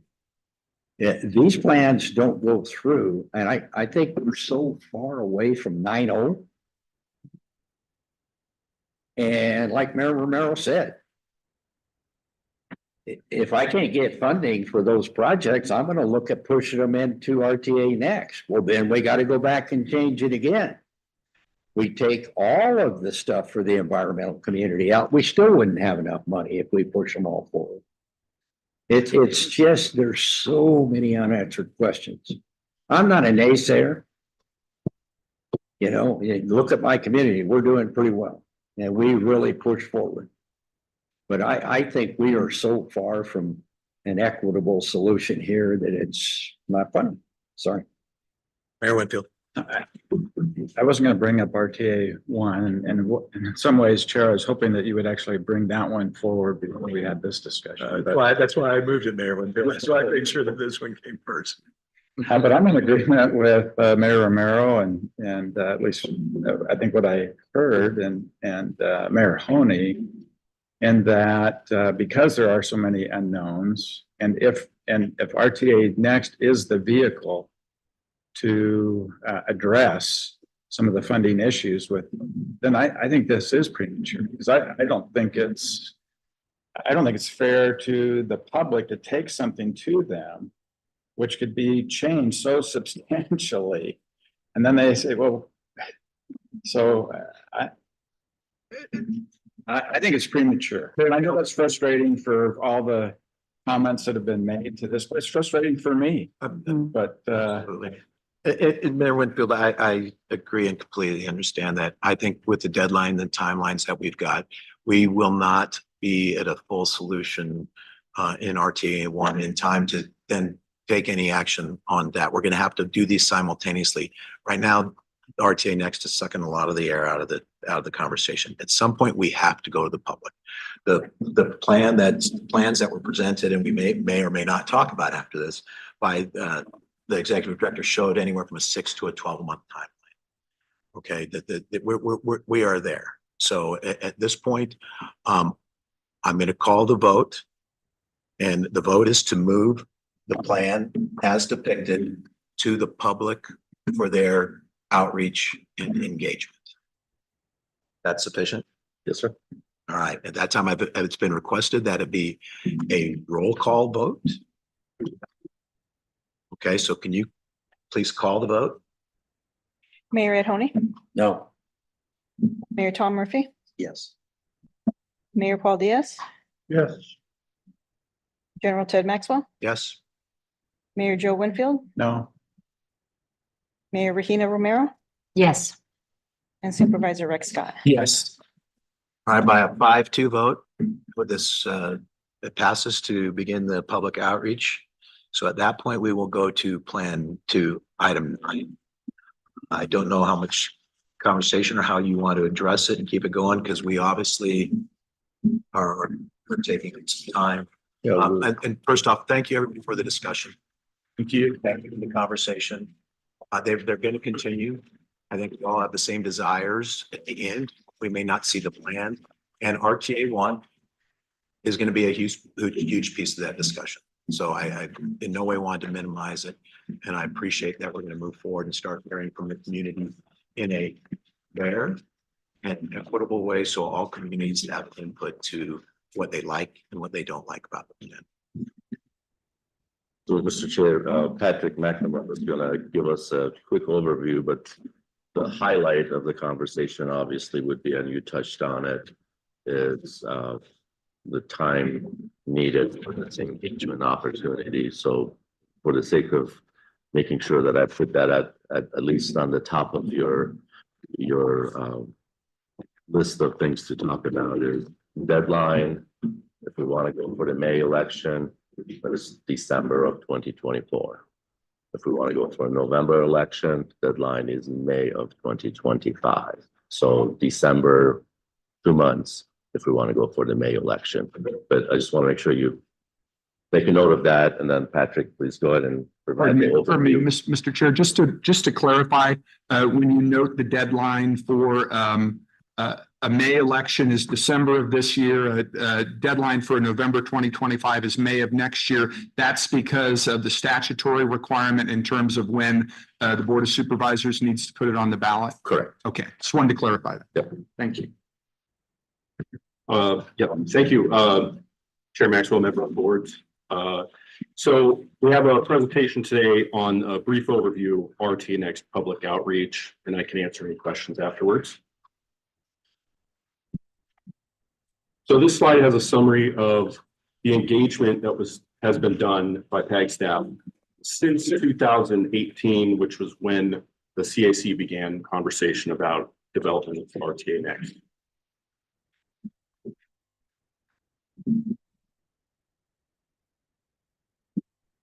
So here's a timeline for a potential May 2025 election that provides a brief public outreach period, because in order to have a plan and sales tax on the May ballot, the County Board of Supervisors would need to take action in December. The outreach schedule is compressed from late October through November 22nd to provide public feedback to the RTA Board by early December. Additional outreach plan details are in the strategic outreach plan, which is in your meeting packet today.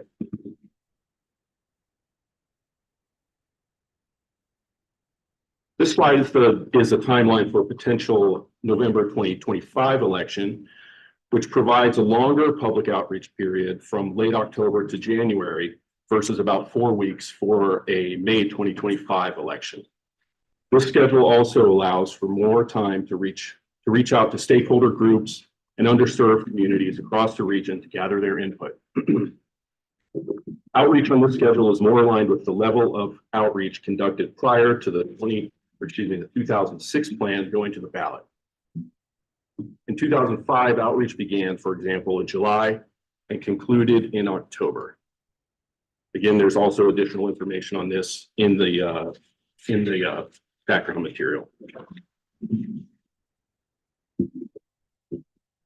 Overall, since the RTA plan is a subset of RMAP, we will use PAG's federally required public involvement policy as our guide for outreach to ensure we are following federal laws, regulations, and including Title VI.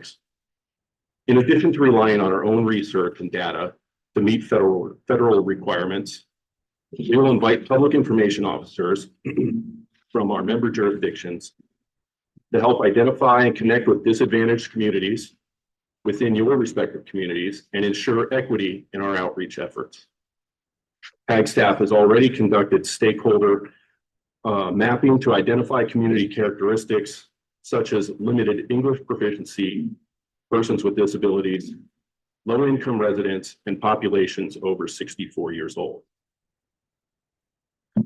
We'll also use EPA environmental justice screening tools, PAG Title VI maps, and the US DOT Equitable Transportation Community Explorer tool to assist with coordinating meeting locations for targeted stakeholders and underserved communities for outreach.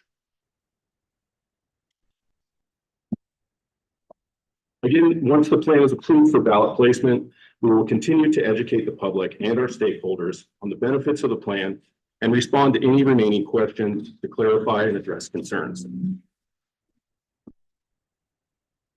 This image shows the various communication channels that we have available to connect with the public during the outreach and educational phases. That concludes. Can answer any questions. Chair, again, if I may, as Patrick mentioned, we've been very successful and fortunate too that a lot of folks already are interested. They have been asking for us to attend meetings and provide updates. And as he mentioned, we've already reached over 5,000 folks that have been providing feedback throughout this process. Most of them provided feedback through meetings, obviously, but so that demonstrates that there's already some interest in the community to continue the conversation. And we're going to rely on those same stakeholders to help us get the word out as well. Mr. Chair. Murphy. Well, obviously watching the deadlines, I personally, I know we've had these conversations, I think would be insane to go for May 2025.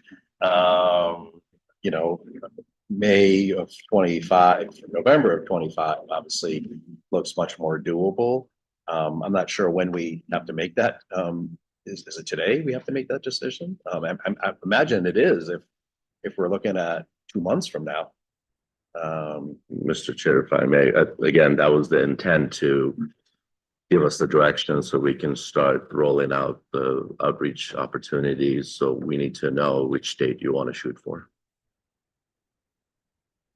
To Mayor Murphy's comment and the guidance, I did not know if we'd be addressing the specific date. I do agree with you on looking at this plan, and I've probably been privately saying to people that I think November is probably the more realistic one, particularly with regards to what we just went through. Right. The RTA one conversation is going to impact it. The feedback's going to impact it. The other thing I do like about taking a longer period of time is it gives us an opportunity to get a mid-course update at some point to see what the feedback is, what they're hearing. We will know more about RTA one and its impact, if any, is going to have on RTA next, because this is going to take time. I mean, today's vote, why I'm grateful we're pushing it forward. This thing's far from it. It's still loose jello, almost maybe a little liquid.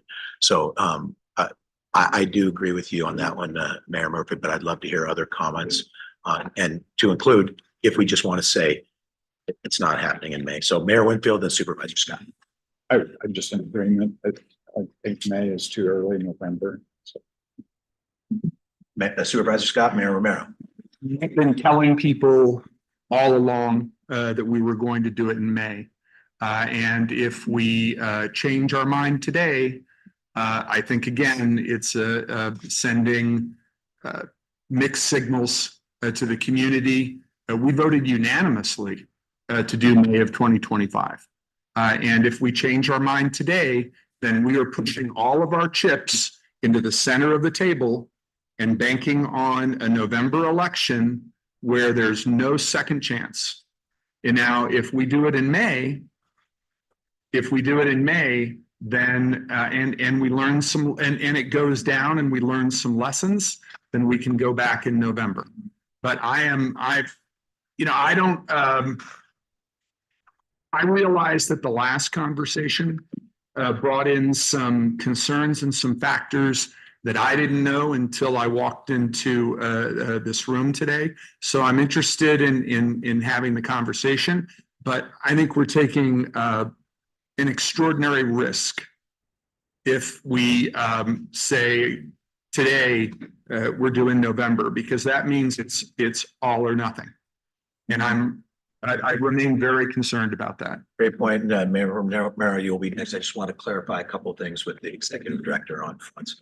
I believe at the last board meeting, you told us that we could go back in May of 2026, whether we go in May of 25 or November of 25. Is that still your position? Well, obviously, yes, you have that prerogative to go in May. So if I want to clarify what your intent from the question was that when does the new tax becomes effective? If we go in May of 25, the tax becomes effective April of 26. If we go in November of 25, the tax becomes effective April of 26. So from that perspective, that risk is not there. But your intent was that if we want a second bite at the apple, when is the next opportunity? That next opportunity would be either March or May of 26, but it will impact your revenue collection. Correct. So if we go in May of 26 or March of 26 or May of 26, So when does the tax then begin? So that's the question we have to raise for the Department of Revenue. If we go in March, April of 26, it becomes effective, but they only have 30 days to turn the switch on. What about if the opportunity to go in August of 25? Same thing, April of 26. So that is an option. Of course, yes. Because I thought we did not have that. Yeah, so we've coordinated with the election office, and the election office was, Right. but again, you got to work 6 months back from August. So Understand. minimum is 6 months. So we do have options other than May, November, or the following May. We've got some options there. Mayor Romero. Mr. Chair, I have concerns in terms of how we present our RTA Next plan to the community with the full transparency of what Mayor Winfield, in which I agree, I know where he's coming from, Mayor Honey as well. in terms of how we present the RTA Next plan to voters.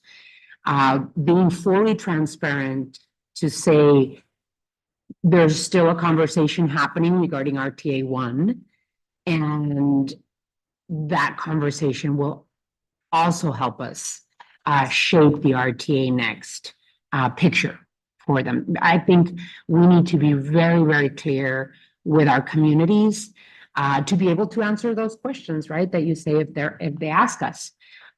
So that's my first point. My second point is I want to make sure that the public engagement, the community engagement is really created to make sure that we have diversity in who's answering, whether it's surveys or town halls or virtual meetings or social media, so that people of all ages can participate. I really was very concerned, and I know that others, both from the city, from the county, and other jurisdictions were concerned about the results and the demographics that were shown to us by PAG staff in terms of RMAP. The demographics included very few people 20 or younger, even 21 to 35. The vast majority of people were ages 50 and over.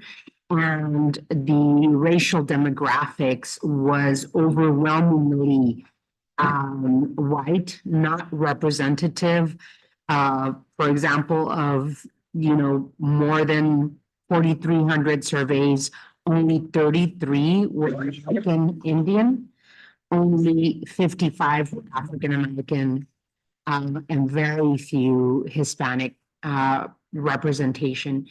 Our outreach should be able to show the diversity of what our cities and towns look like. And then, of course, for a 20-year plan, I would hope that we would have in mind people 35 and under, because they're the ones they're the future taxpayers, right? They're the ones that are going to use the infrastructure that we build now for them. And so I would be very interested in knowing how that is going to happen, and if the PAG RTA staff cannot reach those goals, I would really be interested in doing a third party, an organization that could help lead that effort for engagement. The city of Tucson has had to do that because we want to make sure that people in all of our community is well represented. So I would say, has the RTA or PAG hired someone to do this public outreach already? That's a question. So, Mr. Chair, again, I'll go back in 2018, when the board started the process. They authorized us to do several different engagement opportunities. We have utilized a consultant to assist with some of the materials we already have on RTA Next. Our staff, as Patrick just mentioned, there are tools that we use that we are going to follow.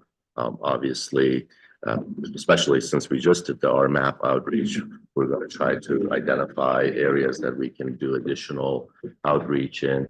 And that's the process, ongoing process, to identify, because when we put that information out there and ask individuals to file their volunteer form, in many cases, almost, I believe, I don't remember the number, but I believe almost 30% didn't respond. So you already have 30% that didn't respond. And then the balance that responded, then we can go back and analyze that data and identify where we can do additional outreach. And we are doing that as part of the RMAP. But all that information would actually help RTA Next as well. So with RTA Next, to answer your question, we haven't done anything until we get a final draft. So now that process begins. And I anticipate utilizing the same consultant again to help us with some of the materials, some of the exhibits. But the core of the process would be what Patrick just described. various channels, various tools, and then analyzing the feedback as it comes back, and then identifying where the gaps are in the outreach, and then put more emphasis on where the gaps are. Have you hired someone to do that outreach already? Not for RTA Next. Okay, and who is the consultant that you said was gonna help you with this? We have two consultants. One, the one that's helping with the cost estimating, and they can develop exhibits for us. So that's HDR. And then we have a consultant who helped us with some of the marketing materials, and that's Javelina. Mhm. And so what are the plans to do outreach for RTA Next? That's what Patrick just described. So during that time, we have a handout as well, outlines the number of meetings, the channels we're going to use, and then identify where we need to put additional efforts. You want to put that graph back up again, please? Are we thinking of hiring an organization to do public outreach for this, or is that something that we give direction on, or what would be the process, Mr. Chair? Yeah, my recommendation is that we already have the process moving forward. We have staff, we have the tools, we have the consultants that can provide additional support. So I don't think we need additional resources, but so those are all the channels, all the opportunities. But going back to what Patrick said, we have tools to analyze as the information comes in where we need to put additional effort. Who did the RMAP survey and outreach? That was done by, well, we did it in-house, but that was done using a survey tool. And the name escapes me. Anybody remembers the name of the tool? MetroQuest. And that was done internally? MetroQuest is, no, that's a. No, the RMAP surveying and public outreach. MetroQuest is a consultant who provided the tool for us, and we provided the additional outreach ourselves. Was it only surveys for the RMAP, or was it? Just a survey, and basically the advertising, the promotion, the marketing, all of that was done in-house. Because it was a really, really bad result. It does not reflect the demographics of our entire region.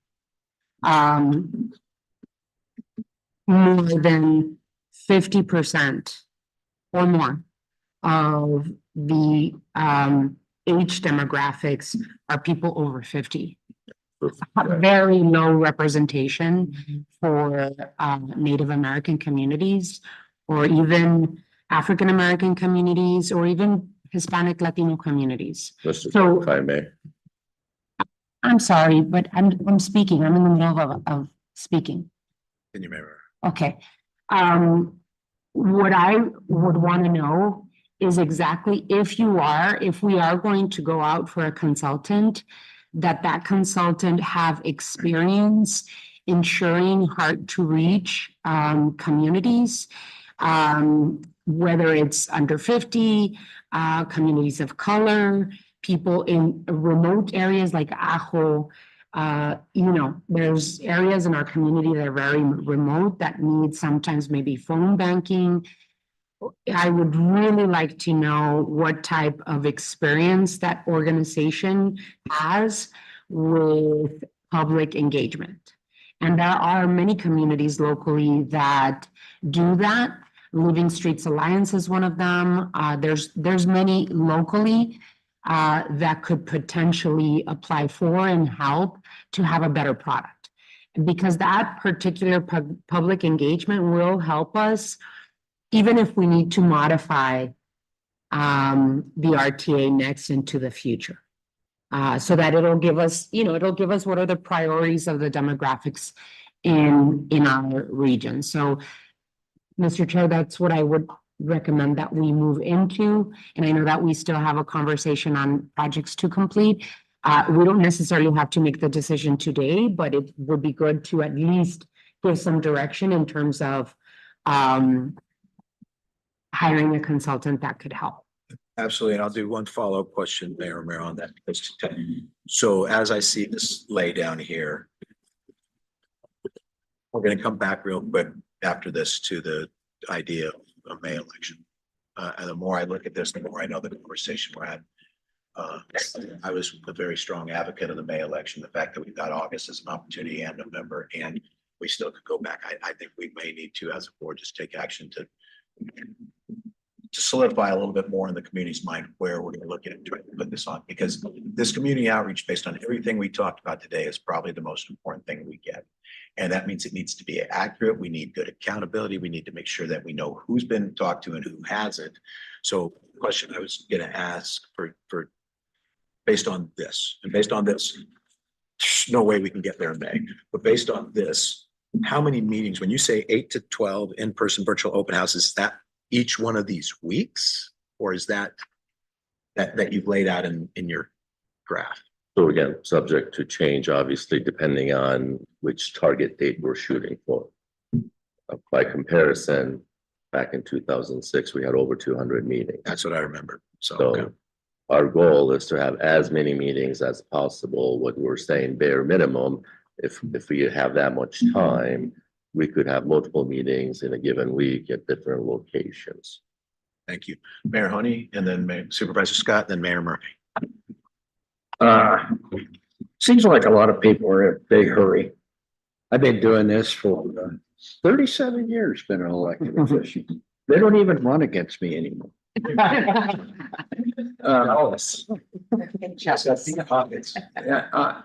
that's a true statement.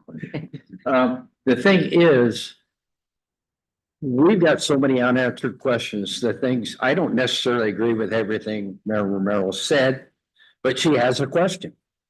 How quickly can we do that to satisfy her thing? If I'm going out and talking to people, we need time. I mean, really, I think if we do it in November, we've got 14 months. We go out and start having community discussions, which I wasn't in favor of, but it starts pushing us in a certain direction. Then we can come back and modify as we're doing community presentations. You know, if we get out there and I start talking to people in Marana and I say, well, you know, we've got to figure out a way to pay for the 11 projects in RTA 1 that are not done. Are we going to push them forward into RTA next? If it does, that pushes something in RTA next either out or past the basic line or something like that. These are big questions. And I just don't think we could rapidly, I would almost guarantee you, and without even adding that the Mayor Romero and her team are having an election in March. If it's not successful, are people going to come right back and vote a half cent for the RTA? If it is successful, people are saying, well, I added a half cent to my taxes. Am I going to rush right back and give it to the RTA? I think they're too close together. I'm not asking you to change. I'm just saying, I think it's a conflict there. And I don't think we are so far from agreeing. And it's only going to take one or two. I mean, Mayor Winfield and I said, we don't think we should move forward. If Oro Valley and Marana are on board, this plan's not going anywhere. I can assure you of that, even though we're only 10% of the population between the two of us. The thing is, I don't think you can move that quickly. I think we're going to have public meetings. We're going to have to put in RTA 1 and projects and whether we have to move them forward. And if we do, are we going to have to take something out of RTA next? Or my heartache is on PAG. And like I said, we can spend PAG to do the 11 projects. We can spend PAG to be the contingency for RTA next. We're going to spend PAG 5 times. And if we run out of money, I'm going to Supervisor Scott and asking him for 100. But no, I mean, I'm not trying to be funny. I think if we try to move that quickly, we have 2 elections there, 2 months apart. The majority of the voters are in Tucson. They're going to have to vote on 2 of them.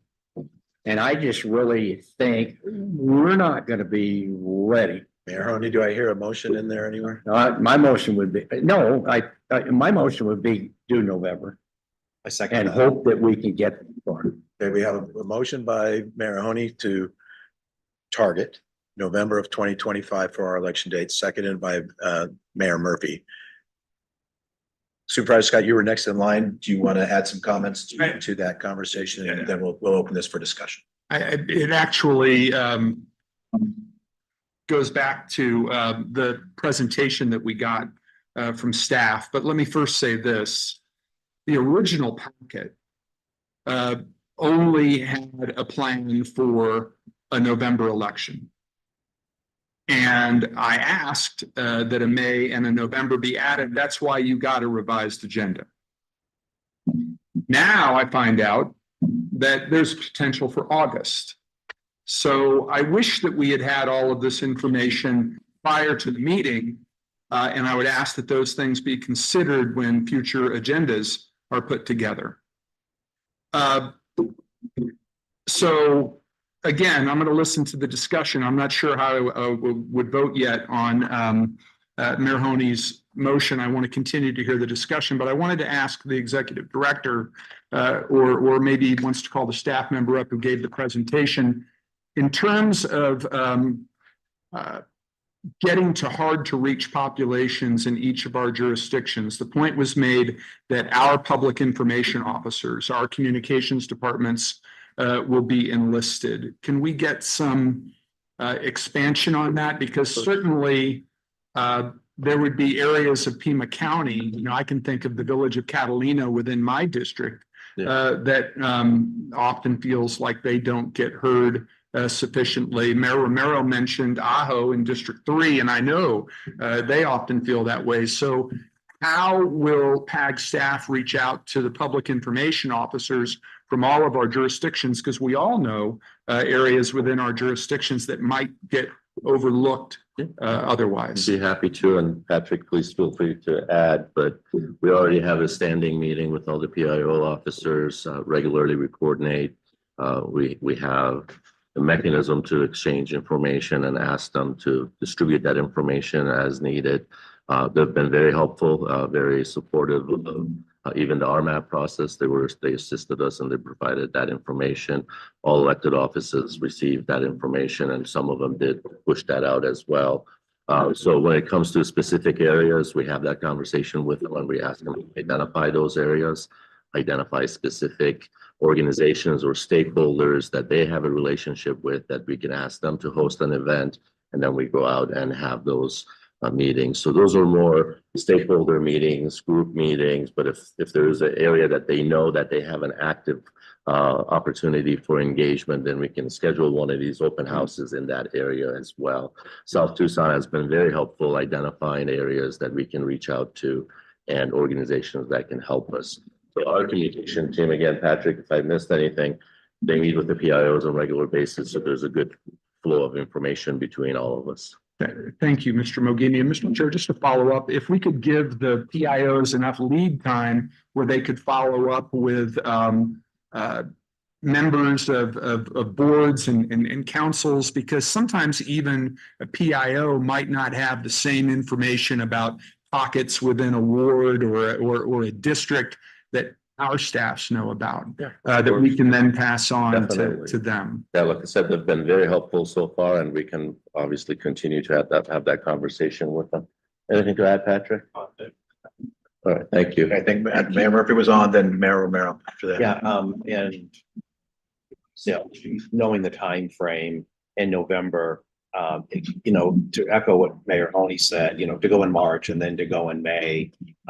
Also, we don't really always have, especially, when the county ran their bonds, it failed. They went soon afterwards and it failed even worse from there. So I think doing it right the first time gives you the best opportunity. If we do end up going, in 26, yes, there'd be a gap, there'd be some loss of revenue. But if we had to go back again, having some time separation, especially, we have a big national election coming up in November. So you go from November to March to May. And, with the PIOs and such, I can, at least in my region, Green Valley Council, the school district, the United Community Health Center. There's not a area in my area, not only my town, but anywhere south out to Vail that we're not connected with. I can't think of an area in our sector that would be unrepresented based on the food bank. I mean, we work all so closely together that there'd be no part of unincorporated Pima County or the town that we wouldn't have good representation. And even going back to the concern about the age, our average age is 37. So we're going to go under 50 right from day one. So we'll be fine there. But I think having the outreach efforts, not just a surveying, I have no concern, at least in my area, that both unincorporated as well as the town of Salarita will have many, many connections and opportunities to weigh in. And for my area, I can guarantee it. Okay, I completely agree with Mayor Murphy in terms of the time and with Mayor Honey in terms of the time. We want to do it right. And we want to make sure that we have enough time to do the engagement, to come back to us, change what we need to change, and then time to campaign, right? Because we need to factor that in order to be able to sell and communicate the final package to the voters. 100% agree with you. 100% disagree with you in terms of the capacity of the staff at PAG RTA. If we want to do it right, which I agree with you all, I think we have to hire an organization that does this for a living and that will be able to tell us, we're going to get, your residents in terms of demographic and age. We do want the seniors, of course, because the ADA accessibility, the on-demand transit and all of that, we want to make sure that that's there. But the priorities in terms of demographics and in terms of age are very, very different nowadays.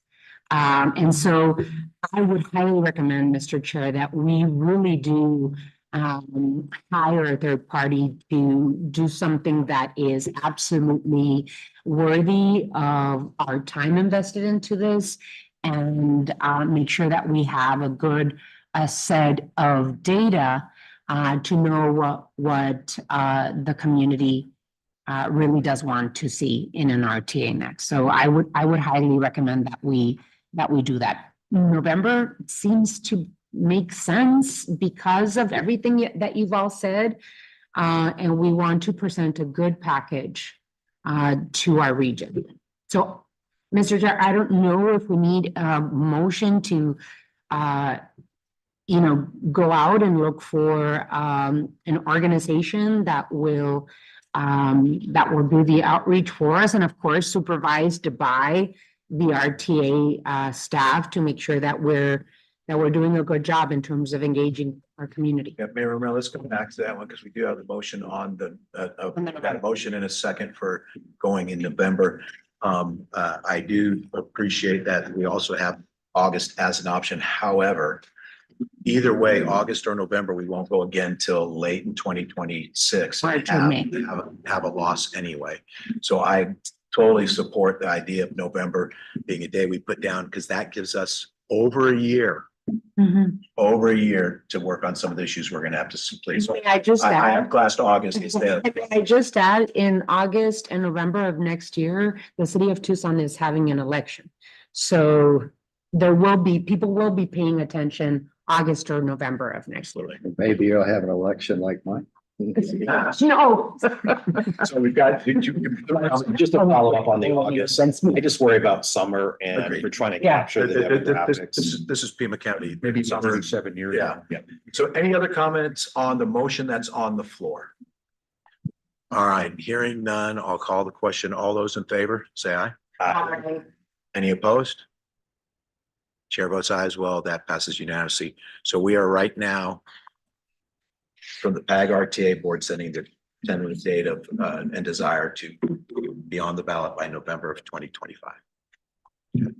Thank you. Let's come back to that to Mayor Romero's conversation. Then I'll come to you, Mayor, on that if that's what you want to talk about. The one about what we do as far as the outreach. When I see that slide up there, with all those different ways of outreaching people, it means we need folks that are experts in it and we need. I'm not opposed to, but I really would like to learn even more about what third parties are available. I'd like to hear from the executive director on the team that you've got together, how you think our outreach could be enhanced by bringing somebody else in to help augment and to be supervised by. What we need, more importantly, if we bring somebody in, they need to be asking the right questions, the questions PAG and RTA want, and we need some to make sure that we don't have separate efforts trying to collect different data and come back with different answers. I know you've collected a lot of data at this point, Rod, and I'd ask that at this point, we take that data, put it over here. It's given us a lot of insight, a lot of effort now, but when we go out now, do this outreach, it really has to be into the feedback of this plan and what they've been hearing us talk about. So Mayor Honey. Well, I was going to second Mayor Romero's motion. I wanted a little clarification. It's not content of how we're presenting it. Right. It's a format of how we reach people and coordinate the effort that we feel that everybody gets contacted in some way, whether it's mail or on the computer. I have a lot of problems. My staff will say, well, we put everything on the computer. Well, the average age of Miranda is 39. We still have a lot of seniors. Sure. And a lot of them aren't on the computer every day trying to read about what's going on. You have to mail them, or you have to put up posters, or you have to do something to reach that part of the association. And they're big voters, older people. But if you don't notify them, you put everything on the computer and like, I don't know anything about it, you know. Sometimes I think we have way too much faith in how our outreach meets people. We've got. Well, our people in communications are young, right? Well, everybody reads the computer. No, I don't. And if I may add, the city of Tucson has used, for example, HDR. We've used Living Streets Alliance. We've used the Planning Center. Sam already left, but we've used organizations that. Hire Linda Morales to do this. She's incredible. She's incredible. They're incredible. They really are experts. And of course, the surveys and all of that is put together, and the information to distribute is put together by RTA staff. But they're doing a lot of legwork. But it's not ideology, it's format. Exactly. And outreach methods. Right.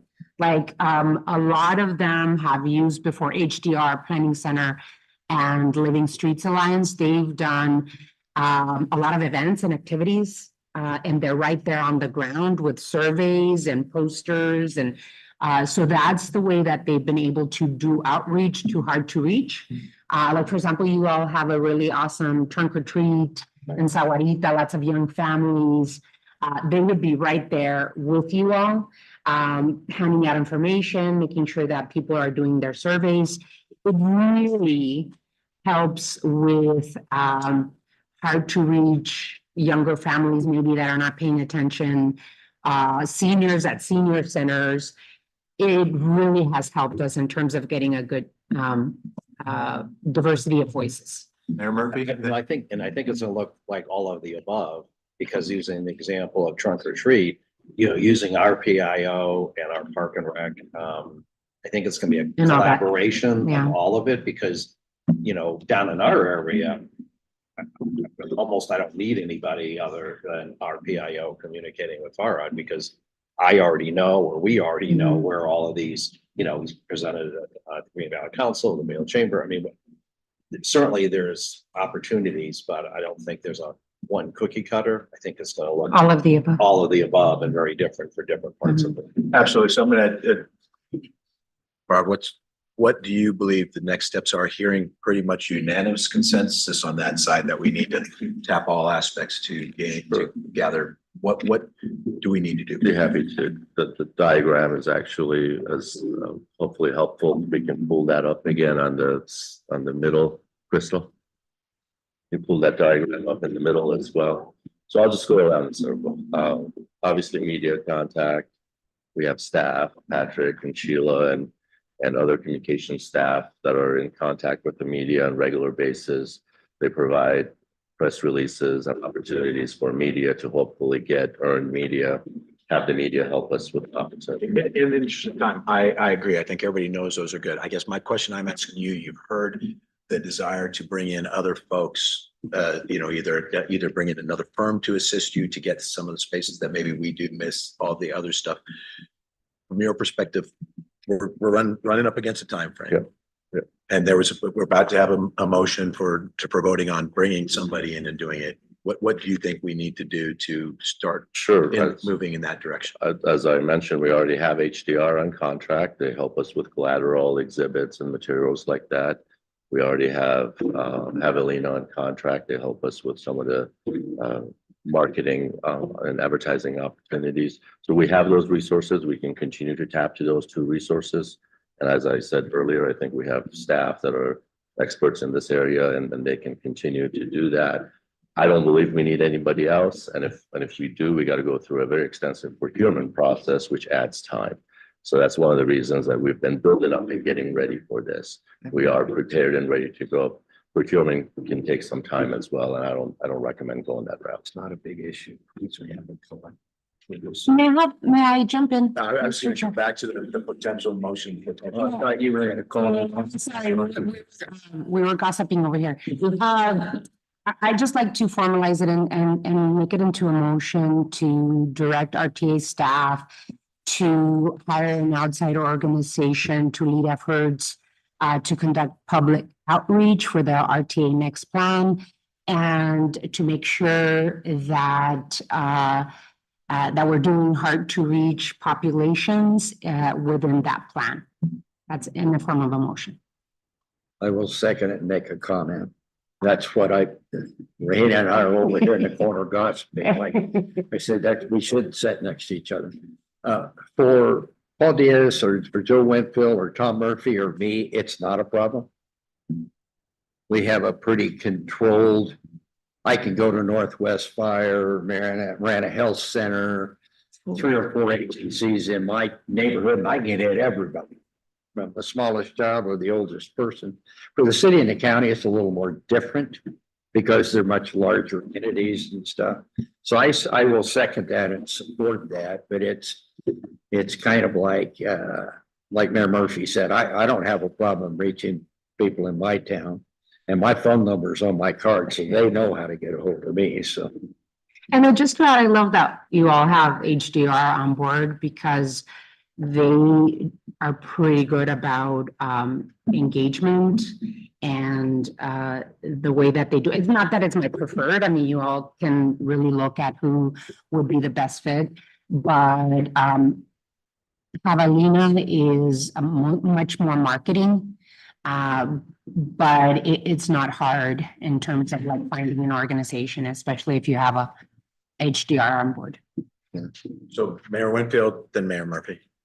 I just have, looking at this diagram, I mean, where you have a physical body is stakeholder meetings, community presentations, open houses. So who are the individuals that are going to lead those workshops, make those presentations, respond? Open house suggests that there's displays and there's people there to answer questions. I mean, So we have a pool of resources, obviously, at PAG. And so we have the community affairs administrators. We have multiple people that are in charge of that day-to-day outreach and face-to-face interaction with the community. So they'll be the lead on that. We have staff that would support with the logistics and schedule the location and all the logistics. So we have the staff to be able to pull that off. And again, we've been preparing for this all along. We are ready to go. And going back to the comments about if we need additional resources, we already have Javelina ready to go. We have HDR ready to go. So those are all in place. But it sounds like Javelina, and I didn't mean to interrupt you, but it sounds like Javelina, they're not physically present. They're helping with the marketing and they can provide with any and all information that we need. It's almost like a catering business. What do you like? What would you need? And then they provide the resources to the table. And then obviously the second part of that discussion is, what's the budget? How much are we willing to spend on outside resources? So with this conversation, I would say, let's set a budget and then we tap into those resources and those existing contracts as needed because they have the resources to go out and bring other people to the table as well. And then the surveys, is this a statistically valid survey, or when we say survey, what are we? Yeah, so unfortunately with our surveys, they are based on who's willing to participate. That's the challenge. And then that's where the demographics come in. Are you willing to participate? And if you are you willing to give us your demographics? So that's the challenging part. Not as part of staff outreach, but after we're done, typically we would want to do a polling, and that polling would be done ideally by whoever is willing to support the plan.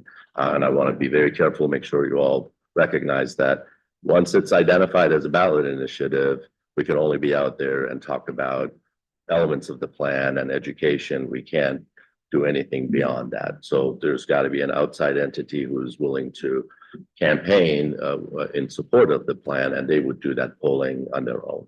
So in this outreach effort, there's no kind of statistically valid baseline that some of this other input can be measured against, or either, that it supports this.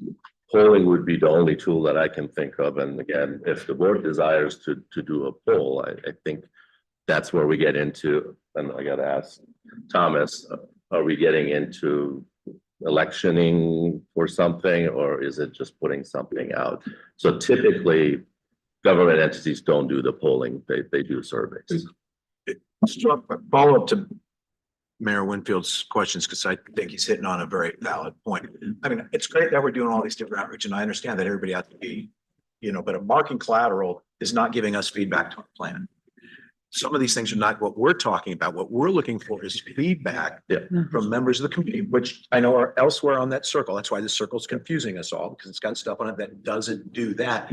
And if it is collected in a manner that's ensuring security, to take account for each person, that individual, because an example, when Broadway Road was going through its years of problems, and PAG did a good job having events, and they had an input box.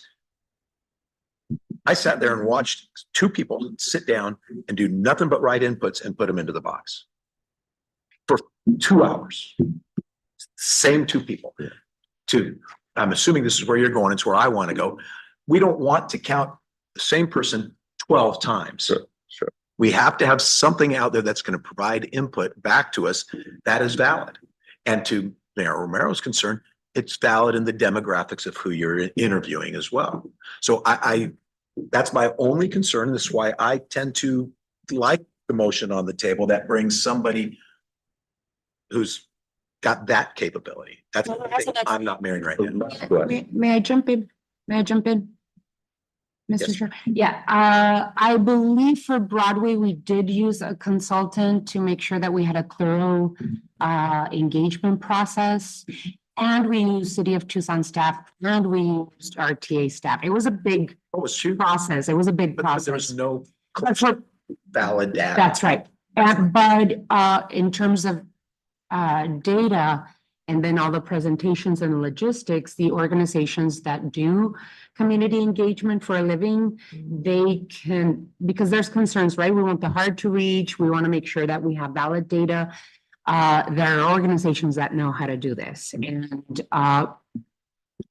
I think it would be best, especially because we're going to be working on this end, on the official end, trying to put together some responses for RTA 1 and how to work on that. But I think that it is the best approach to move forward with an organization that knows how to do this, that can intercept the surveys, know who's, what demographics are not bringing them in. Sometimes you have to do surveys in person. Sometimes you got to go to the senior center and sit down with a person and say, okay, tell me what you think.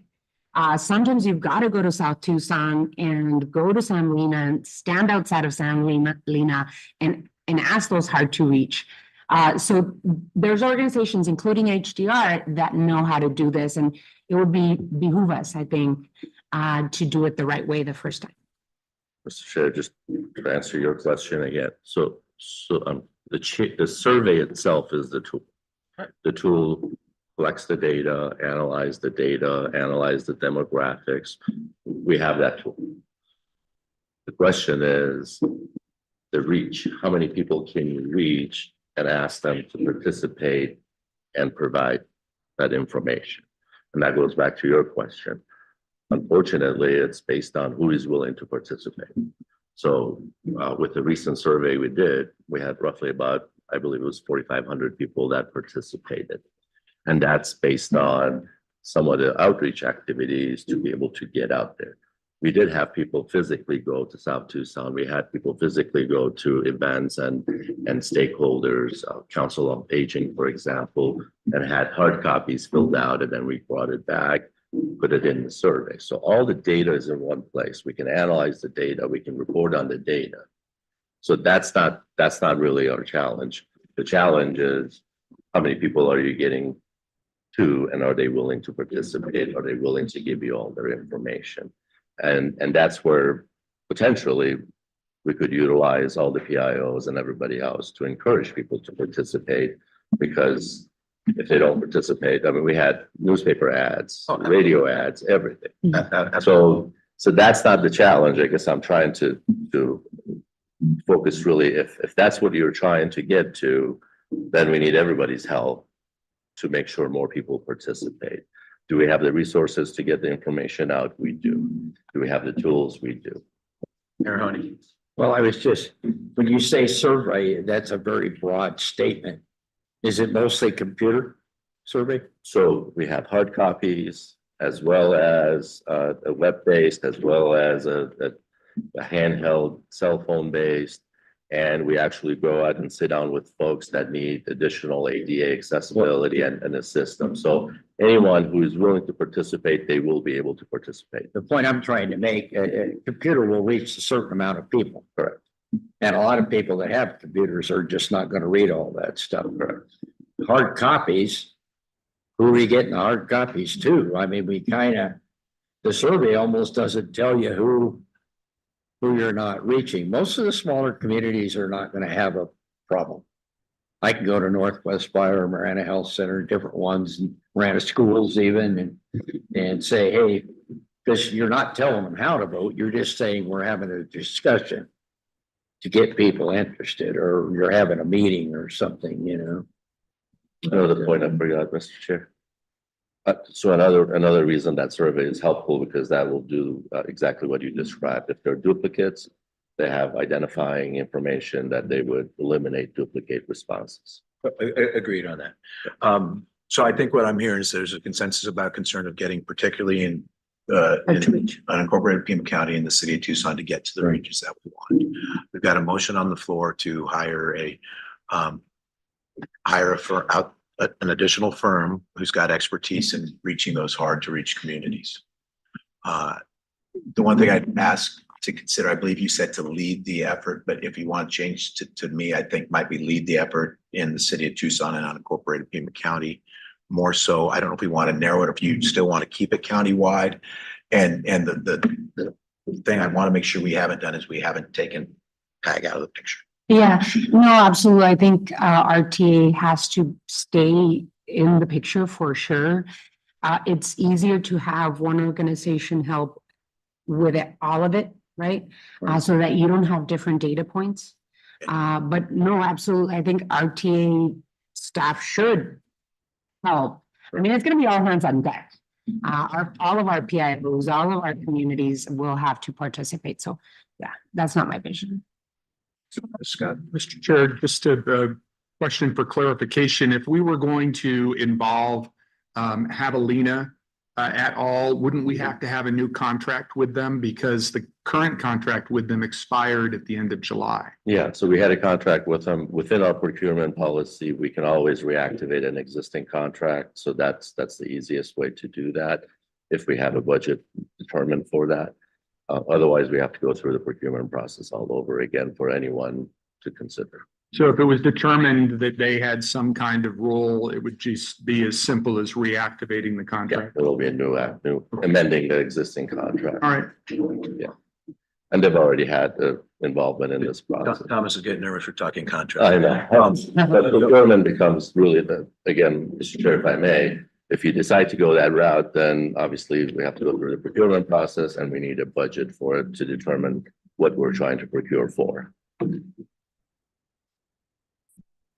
So follow-up question to that statement there, how long do you anticipate procurement process take? Hard to say, but typically, but I would say by the time we bring it back to you for contract, you're looking at almost 3 months. Okay, that's not true. Mr. Chair, Yes. I think that including a budget in the motion would give it to the discretion of the executive director to put out a procurement contract. Usually contracts are 30 days to come back, but if an organization that knows how to do community engagement and public outreach, they will be able to put something together fairly quickly. Javelina, I use them myself, but Javelina is mostly a consulting firm for campaigns. And so they know how to put campaigns together and they do beautifully because I won twice. But Javelina doesn't have that community outreach. They have marketing tools. HDR has an arm for community engagement, and Planning Center has an arm for community engagement. They're planners.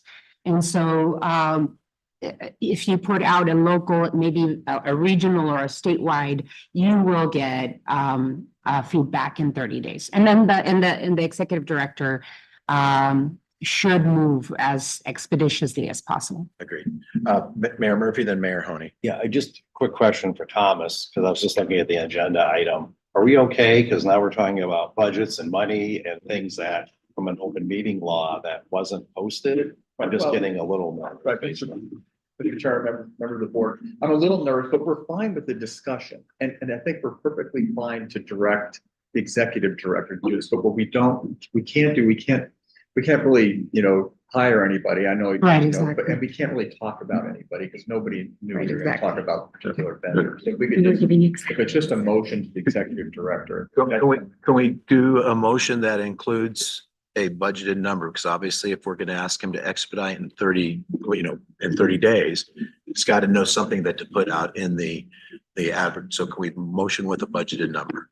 Yes, that would be fine with me, Mr. Chair. Okay, thank you. And So one other thing, we're talking about procurement process. So what money pays for this? Because there may be strings attached to that, and there may be a process that he may not be able to afford. So that's the issue. Regardless, because RTA is a subset of the RMAP, we typically utilize federal funds for outreach. And if we decide not to use federal funds, then we have to stick with just RTA dollars. And that's obviously, that's the direction we need. So no federal funds. And if that's the case, we still have to comply with procurement requirements. And procurement requires a minimum amount of time that you advertise, minimum amount of time that you provide an opportunity for a response, and then the selection and the contract. So that's why I say it takes some time.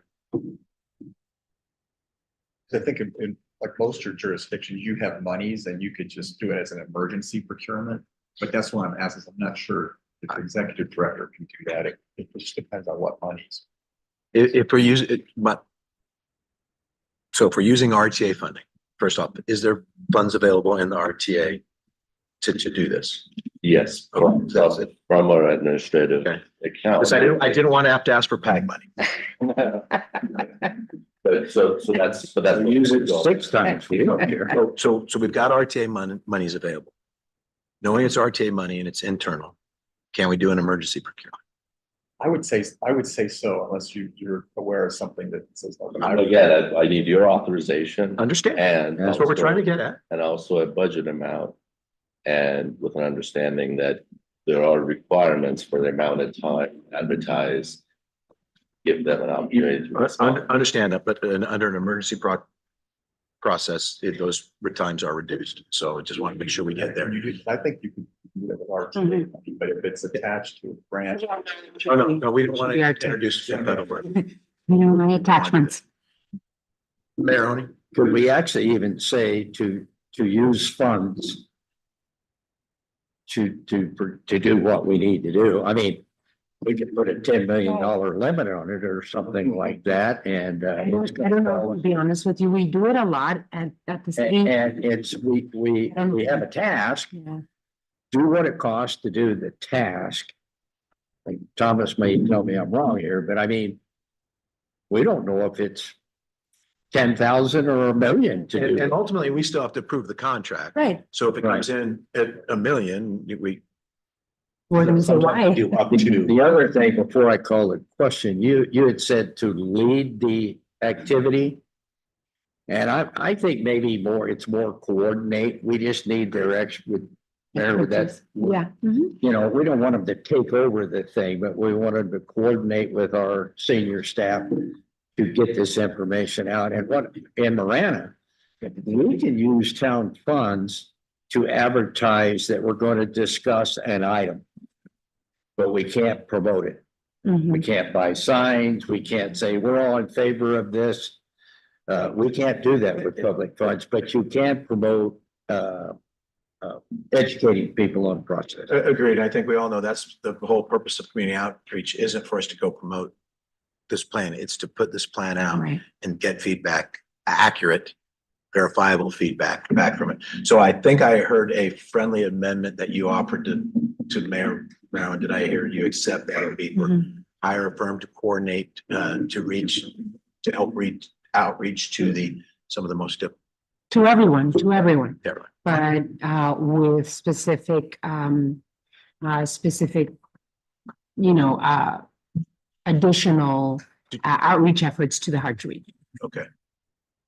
Do we need to put any dollar amount on it or not? You all deal with contracts. I don't think we know what it's Yeah. gonna be. Yeah, I agree with Sure, if I Mayor. may, Tony. I only have authority up to $50,000, so if you wish to have a higher amount, I do need that dollar amount included in the motion.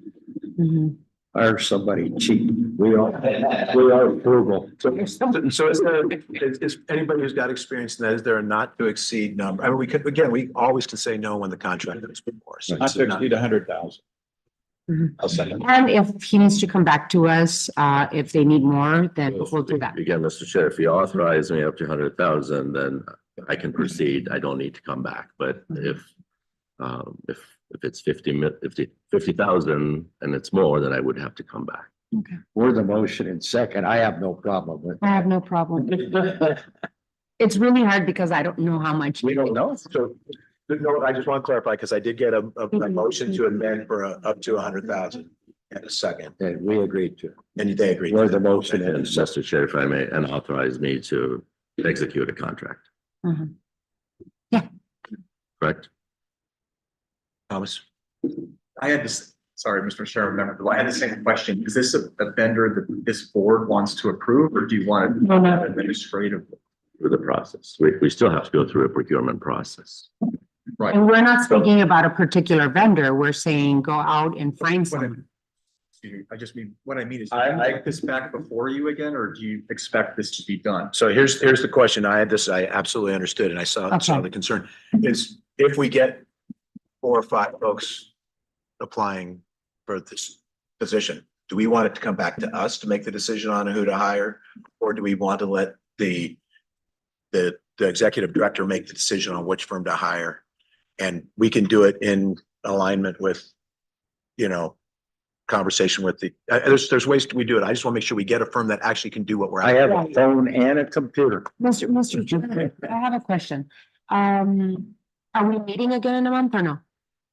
Right now, our next meeting is scheduled December 5th, I think, So, early December. December 5th. Yeah. Mr. Chair, if I may, That'd be a no.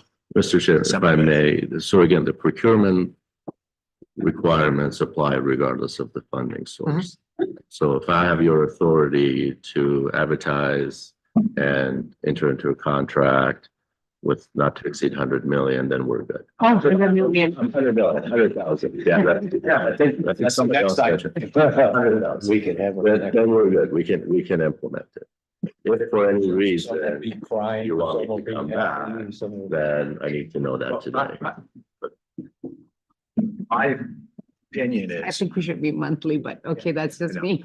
Yeah, see if we want to come back. My opinion, and again, I'm gonna look towards your expertise doing this, is I do think if we're gonna put it out, there should at least be one board member involved or two board members involved in the process when it gets to the position that if you get 5 contracts. So our procurement policy obviously would follow the policy, but if you do that, then you're creating a committee of the board, then they become public meetings.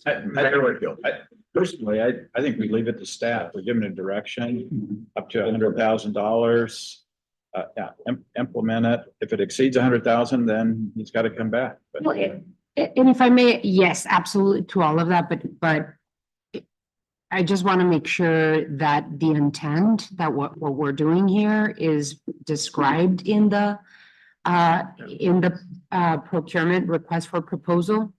Mr. Chair, I don't know if you can have, in terms of like what, making sure that we have monolingual, making sure that we have people under, 35, that we have good sample demographics of our region, that we have, it needs to describe that we want that in terms of engaging our community.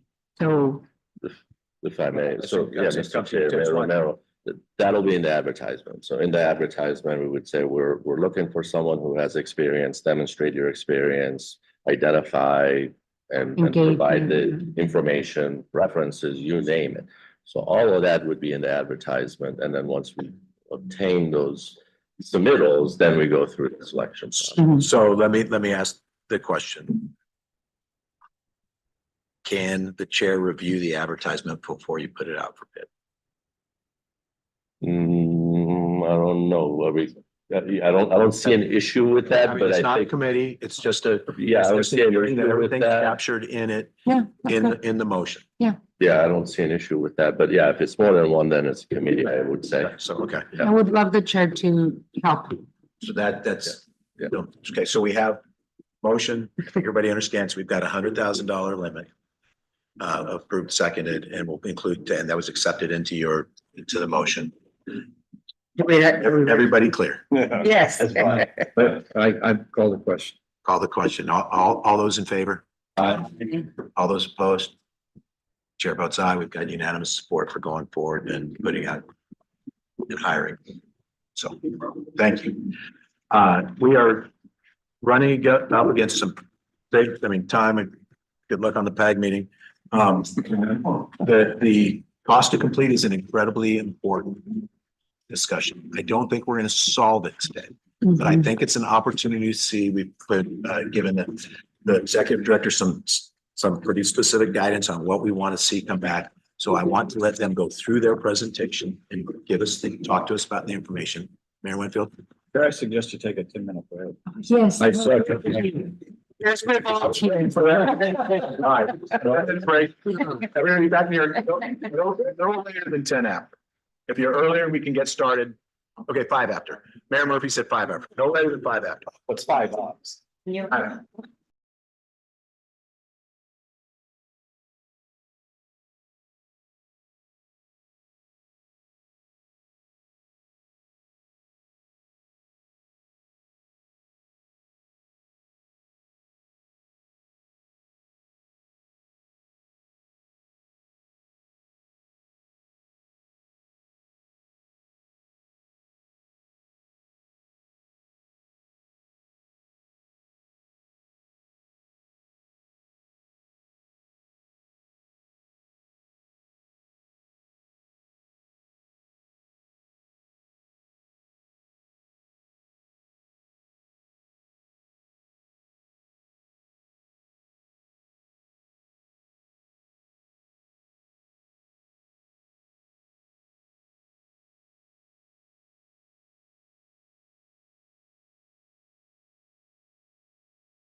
And because he wants he wants as much time as possible for PAG, we're gonna go ahead and get rolling. Mhm.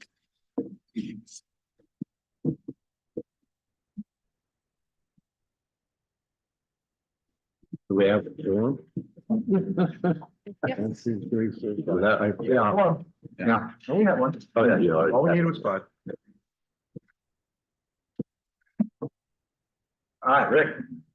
This is a topic that there's really not much interest on the board. There's no what? Yeah, but- So, yeah, The facetious statement. I was kind of playing hard to hearing on that part, just to make sure, but. Out of the three items you're going to hear me talk about today, this is by far and away the longest, but I'm going to do my best to make it the most interesting, informative, and maybe even reach into entertaining if so desired by the group. Before I jump in and get started on this, I want to publicly, and especially in front of all you, thank the staff that really went above and beyond all of this. I thanked them during the times we met with them. These were not simple email exchanges. These weren't 5-minute, hey, can you give me a quick rundown? They went into the weeds with us at their own time, out of their own efforts, to make sure that what I would share, represent, was properly capturing everything. So I hope I'm doing it justice by presenting it all here with all of you today. Mr. Chair, with regards to this presentation, as I've prepped for this, as we've gone through this, it has a better and smoother flow if it goes from start to finish. There's some thematic aspects of it that will carry over. However, I can adapt that, and we can go project by project if you so wish. Go with your flow. We'll try to hold the questions till we can get to the end, so we have the full understanding. Flag anything on it, that would be great, and then I can tie it all in. The way it's going to be oriented is we have adjusted some of the materials we originally planned on bringing in July. So it's tried to be tailored to some of the conversations, questions, even as recent as the last meeting, to make sure we're trying to address that and provide the information that's been requested, desired, expressed. So you'll see a very common theme in all the slides as we go through there, and then we'll wrap it up with some concluding things at the tail end to try and summarize all that. With that, I'm going to jump in on this.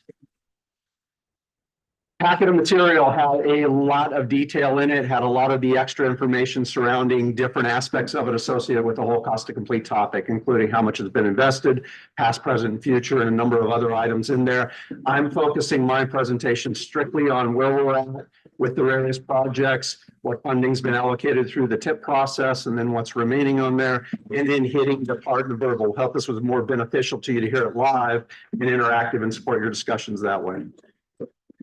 So the orientation on these, well, I'm going to hit upon just a few things on each slide on there, but we wanted to include what's been done to date, so you'd at least have a little context, because some of these are at the tail end of the overall implementation effort. So there's going to be some projects that are brand new starts. There are going to be some that have been underway for quite a while on there. I won't read every single bit. I'll leave that up there for you to digest as you see fit, but I will verbally go through and hit the highlights on them. And I'm starting off with what we call Marana, Tangerine Phase 2A up in Marana. Which essentially goes from I-10 over to what we call Marana Tech Drive, and working with the jurisdiction on that. Construction activities are started. That one is now underway. They're working out there. You see crews out there. They're at it, and it's going well on that. The key things on there that we wanted to highlight on that, the program funding on this is approximately $44 million. That's what's been in through the TIP exercises concluded last fall. There's approximately an additional $1 million needed on this to complete that Phase 2A effort. In the summer materials we had put out there, slightly different questions, slightly different tack. We'd reference $7 million, but we've kind of adjusted this to say, overall, we're looking at a $45 million to cross the goal line, 44 in hand with another $1 million outstanding. Okay, so that's how this is going to be oriented as you hear the rest of these talked about. Phase 2B, which is the next section and segment, if you will, to the east that would tie into what was previously constructed up at La Cañada, or I'm sorry, Dove Mountain. The design is at the 30% level on that one. We've gotten a key piece of information and assessment from the Corps of Engineers on this. And the team is already starting to talk about how they can initiate design activities on this and start moving forward. And we'll start getting assigned timeframes, estimates of what's going to be needed as far as activities, efforts moving forward, things like that. We have 28 million in this programmed in the TIP, and we need approximately 13.5 million more, bringing it up to whatever that adds up to, I think 40 something. Silver Bell Road, right now the design on this is complete, right away is complete. The Utility relocations are complete, and the project team is doing the last of the coordination efforts and activities with the Corps of Engineers for the permitting efforts on that. And as soon as that's all wrapped up, then project will be ready and can be advertised. Right now, it's got $47 million available with an additional 5.5 needed to complete that effort. Sunset Road is actually under construction as part of what we call the I-10 Gap project that essentially goes from Ina down to Ruthroth. So it's being built in conjunction. The county really made a big push to combine these efforts, much like what I talked about earlier at Ina, where you can now merge the two of them and get a seamless integration on that. The main line has been the primary focus by the contractor, but you've seen some of the bridge activities, especially up over main line. And then if you look off to the side, you see a mountain of dirt that will eventually become the fill supporting the connection over to River Road. So the construction on the overall project is much higher than 25%, obviously. But the sunset portion, it's about a quarter of the way through, but that'll be tied in with and completed at the same time as the overall project on that. Anticipating right now is a moving target. We had allocated about 24 million in the tip to bring us home. That's what we contributed to ADOT. At this time, we have no anticipation of any additional funding needed. First Avenue from Grant to River, what we affectionately call First Ave South. This one was brought to you last year with IGA initiation. The activities are now fully underway. We have task force meetings that are ongoing with the community out there. We have open houses scheduled for week after next to continue our engagement. And there's a whole slew of the data collection efforts, survey, existing right-of-way, existing traffic count information, so on, so on, so on. Right now, we have approximately 67 million of it funded in the tip and an additional 68 million that's needed. Grant UPR, this one is at about the 60% milestone. This is the widening underneath the existing structure. Closing on, we're about the 60% milestone for that overall effort with right-of-way permitting utilities still remaining. The overall funding we have available is up around 25 million on this. But we do need approximately 8.5 million identified as the local contribution associated with a pedestrian bike bridge that's located offsite of the project. Downtown Links is another one of the projects actively under construction, probably about 60% overall. The eastern portion of this was opened up last year. It essentially goes from Stone over to Broadway. It's completed, open, up and operating and working just fine. The other portion out there, they're making active progress with the two of the new bridge structures underway as we speak. We anticipated about 20 million. Once again, moving target construction activities are fully underway, but don't anticipate any additional funding needed on this one. Grant Road 3 and 4, another project that's now fully under construction on this one. Phases 1 and phases 2 have been previously completed and built and are open and operational. We do have some ongoing right-of-way activities, but those are associated with final court settlements and condemnation. They don't affect the overall delivery timeframe. It's just those things that kind of lag on certain projects as those activities are completed. This one right now has got approximately 63 million that's been identified, funded, and programmed, and right now nothing else is needed at this time. Grant Road 5 and 6, project design is at the 90% level. Funding for the right-of-way acquisition and construction is not programmed at all in the 25-29 tip. We identified that those are all the remaining activities that would needed to be finished, and we've heard many discussions about that. And the anticipated updated cost on that is approximately 112 million. 22nd Street Bridge, this is the phase 2 that goes over the Union Pacific Railroad from Keno to Tucson. Project, there's a lot of project activities going on with this one. They are working on NEPA clearance, utility clearance, right-of-way clearance. The design has been finalized. They're working through the railroad agreements. I'm saying all that and we're narrowing it down. There's a lot of activities the team has been aggressively pursuing, all in parallel with the anticipation that they will be ready to start construction in early next year. So a lot of effort still to be done, but don't be misled by that. They're on top of all of that, and that's expected to come in. Right now, we're carrying 170 million, and they do not anticipate anything extra above that. The Velocity Aviation, this is a financial contribution for advanced right-of-way acquisition, design activities on this. It's available to ADOT program right now in fiscal year 26, and we anticipate that they'll start drawing down those activities as they get that effort ramped up and as they start those efforts and activities on those particular projects. Next one up is the Irvington Road, Santa Cruz River, east of I-19. This is another one that we combined our efforts in with ADOT for the reconfiguration of the interchange. ADOT is the lead on that effort.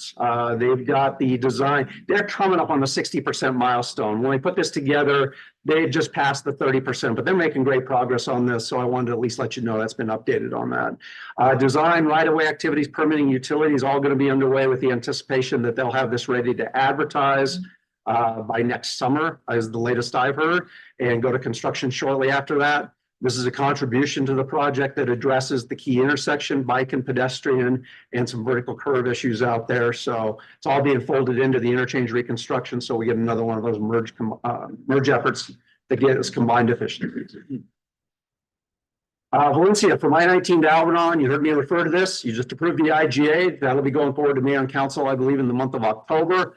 It's a period 4 compliance project. So you're going to see that theme pop up here on several projects, meaning those are the ones where we still have to meet compliance. You've heard that talked about a number of times in past meetings, and there's several projects that fall in that category. So with the IGA in place here, mayor and council will act on it, and the design team has already told me they're doing preparation stuff behind the scenes to be able to jump on that, get that up and running as fast as possible. Valencia Road from Kolb to Houghton. This is one of the last of the big pieces needing the big reconstruction on the entire Valencia corridor. The project's been advertised. It's actually, I believe, been awarded to the contractor on that. We're identifying and targeting the typical pre-construction meetings, activities to happen in the month of October. So the team is ready to go on that. Essentially, once they get an actual date established with the contractor, they'll break ground and get things fully underway on that. We've targeted and programmed approximately 42 million on that, and the bids came in at that amount, so we're good to go. 22nd Street, or what we often refer to as 22nd Street East, which is from Camino Seco to Houghton. This one right now, design activities have been initiated. They're fully underway, similar to First Avenue, about the same time frame. A lot of upfront activities, data collection. Due to the straightforward nature on this one, the city made the determination that we've got enough public support. We know the project's going. It's a straightforward effort. We can streamline even more. And they're looking at other possibilities and opportunities where they can to hit this one because it's a period compliance project as well. And they're on track to have this one start construction in the summer of 26. This one had a programmed amount of approximately 36 million from our TIP activities last fall. Right now, we're sitting and needing an additional 2 is what's been estimated. Harrison Road, the other IGA you just recently approved, and this one will go before mayor and council as well in October. The project is fully funded in 25-29 TIP. Same thing, it's a period 4 compliance project, but there have been numerous discussions with the city. They're well prepped, and as soon as the IGAs are in place, they'll have solicitation efforts ready to go and get this one out and going as fast as possible as well. This one also has 15 million program and has not needed anything at this time. Houghton, Irvington to 22nd Street. This is what we refer to as segment 7. So the design activities are complete. Right-of-way effort is ongoing, and then there's a fairly robust utility relocation. There's a couple of real big ones, Southwest Gas, Lumen, that aren't your traditional, we need 4 or 6 months. They're in the neighborhood of about 18. Some of the activities have been started already, so the city's been looking where we can overlap, where we can aggressively push and be able to move those forward. The department is targeted 2026 for construction on this one, but they'll be consistently watching, seeing how the progress gets made. And if there's opportunities where that can be maximized and there can be overlap without risk to the contract or the contractor, they'll move forward and complete that effort. We have programmed approximately 66 million within approximately 8 million outstanding on that or uncovered at this time. We did want to include just a quick summary of the categorical items because there is a minor activity on there just for your information. The elderly and pedestrian safety improvements, the city of South Tucson just recently completed speed feedback sign installations. Just recently completed that. It's up, it's operating, and it's in place. And we're just working with them for final billings on it. Greenways, pathways, bikeways, and sidewalk. We have a variety of bike boulevard projects, multi-use paths.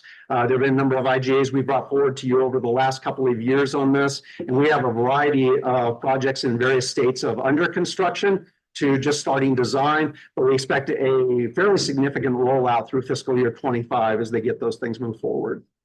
And then lastly, in the transportation wildlife linkage effort, SR 86, the continuation of some previous investments that have been made out there. We're working with them to identify we've got possible crossing locations.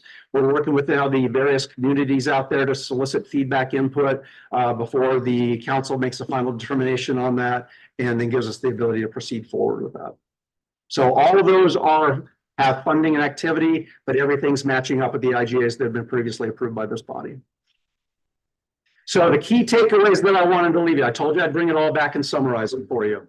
We have 17 big roadway projects or phases that remain to be completed. 5 currently in or pending construction, and the reason it's the 5th one is that Valencia East that it's not in construction, but it's close. And I get those there and recapped them for you if you like, for your reference. We have 12 currently in various stages of pre-construction progress, and I tried to segregate these by jurisdiction or entity of lead jurisdiction responsibilities. Tangerine 2B, then Silver Bell, First Ave, Grant UP, Grant 5 and 6, 22nd Bridge, Valencia Central, 22nd East, Harrison, and Houghton. So the ones I've recapped. And then LaGrange Aviation and Irvington Road with ADOT. The estimated cost to complete all of these projects in the remaining roadway element is currently, as estimated based on the latest and greatest we got from the teams over the summer, is $880 million. Right now, we have approximately 685 programmed in our fiscal year 25-29 TIP, which leaves then approximately $195 million for the associated cost increase. And then summarized across those 7 projects. Previously, we have heard reference, well, we're down to just a couple with the adjustments we've made. And since then, and using the latest and greatest, we now have those 7 identified. There are 7 period 4 compliance projects eligible for any recovered RTA supplemental funding or the restricted reserves. And those are the ones that are critical that in order to make sure we meet legislative requirements, that those timeframes are all met and those have to start construction by July 1, 2026. And I mentioned a couple that are already in progress towards that, along with the new starts that have been brought forward for initiation. And then the remaining projects requesting supplemental funding, those are going to have to be reviewed case by case basis to ensure that we're meeting the legal eligibility compliance requirements and making sure that those have to be done by looking at the details specific to each one of those. You've seen this graphic earlier this year. We utilized this as a graphic way of representing kind of this priority allocation of funding and how we were thinking about it. I got a lot of good mileage out of this in various settings I went to. So it really turned out to be a powerful document that we were able to use. Obviously, working on the construction phase as we've got these activities, as I mentioned, going forward with Links, Sunset.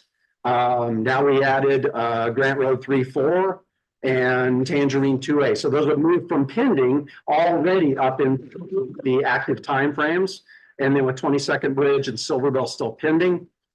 And then the compliance projects, highlighting the importance of those 7 projects. Those are the ones that are necessary in order to meet the ballot compliance and the legislative requirements. And then with the 4 at the bottom, that as funding becomes available, those could then come forward, evaluate, make sure that the legal and ballot compliance requirements are met. We've got a number of our funding team members, myself, as well as Mr. Mogini, that can answer any questions or support your discussion as you wish moving forward.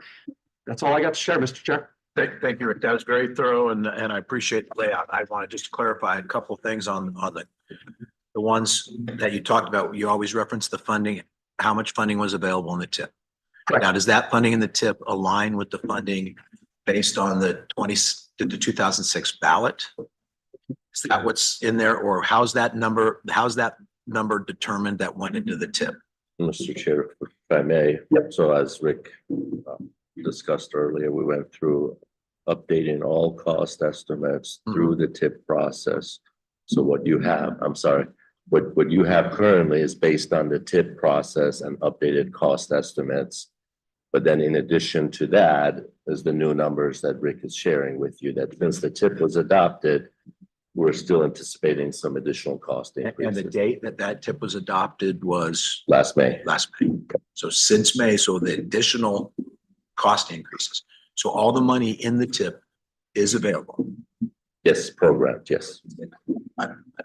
Different question. I know you've got a program to be spent. Is it currently available or is it based on our future revenue streams?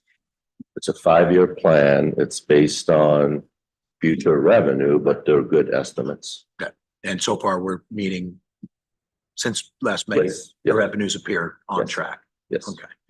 So the anticipated additional cost increases are increases in the cost to construct the project since creation of the tip. Correct. And they can go back and initially there was 2, but now we're up identifying additional 5. What I'm saying is, it's not because anything's being added to the project. Cost but there's estimates have other been costs. adjusted since. It's pure, it's the increase in costs. Correct. So the question I'm sure you're all wondering is why, how? So some of the things that as we're working with everybody, we're seeing there may be things that were anticipated or assumed that a higher entity has the authority to change.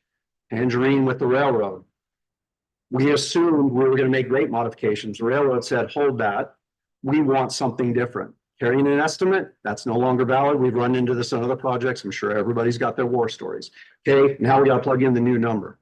Other ones are, our project was in between. When we were doing our estimating, we were working through this last fall, heading for the approvals. We're in between submittals. It's moving target. We didn't have a submittal that was there. We had one coming up. So we're using maybe something that was a little older. We went out with the jurisdictions to get the latest and greatest, and now we have that information available. Another thing is, in some cases, we had time frame out there where we didn't have a lot of data available as to what the costs were. You've heard the presentations that have been given by professional and industry experts about how some of the things have been increasing. Well, if we haven't got a lot of data points on that, it's very hard to pin that down. So we've got more recent construction projects going out. We've been able to see how some of those numbers have been working. Some projects didn't see the increases, some of them did. You heard that as I was going through. But those are the big drivers as to how some of those things have changed. And my final question before I open it up to the board is right now, the anticipated additional cost increases, we have not identified any funding sources for those yet. Correct. Okay, thank you. Mayor Murphy. Back to an earlier question I had asked. So up through 2029, that $230 million, that is PAG money, right? So we still have a shortfall, but we've added already $230 million or so in PAG money past 2026, the sunset of RTA. Correct, right? yes. Again, so out of the 685, it's roughly 230. That's PAG funds in the tip. Correct. Yep. Mayor Honey. So we've already tapped PAG and we're still short. Correct.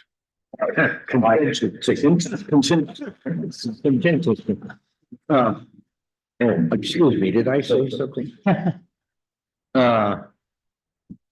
We're just kind of at a point. What can we tap? We can tap RTA, we can tap PAG, or we can tap our own entities. Unless Warren Buffett or somebody sends us a couple billion. Jeff Bezos. Huh? Jeff Bezos. Where it comes from. Yeah, we'll take it from anybody, but I mean, it's kind of. We have a question. We just don't have an answer. And I'm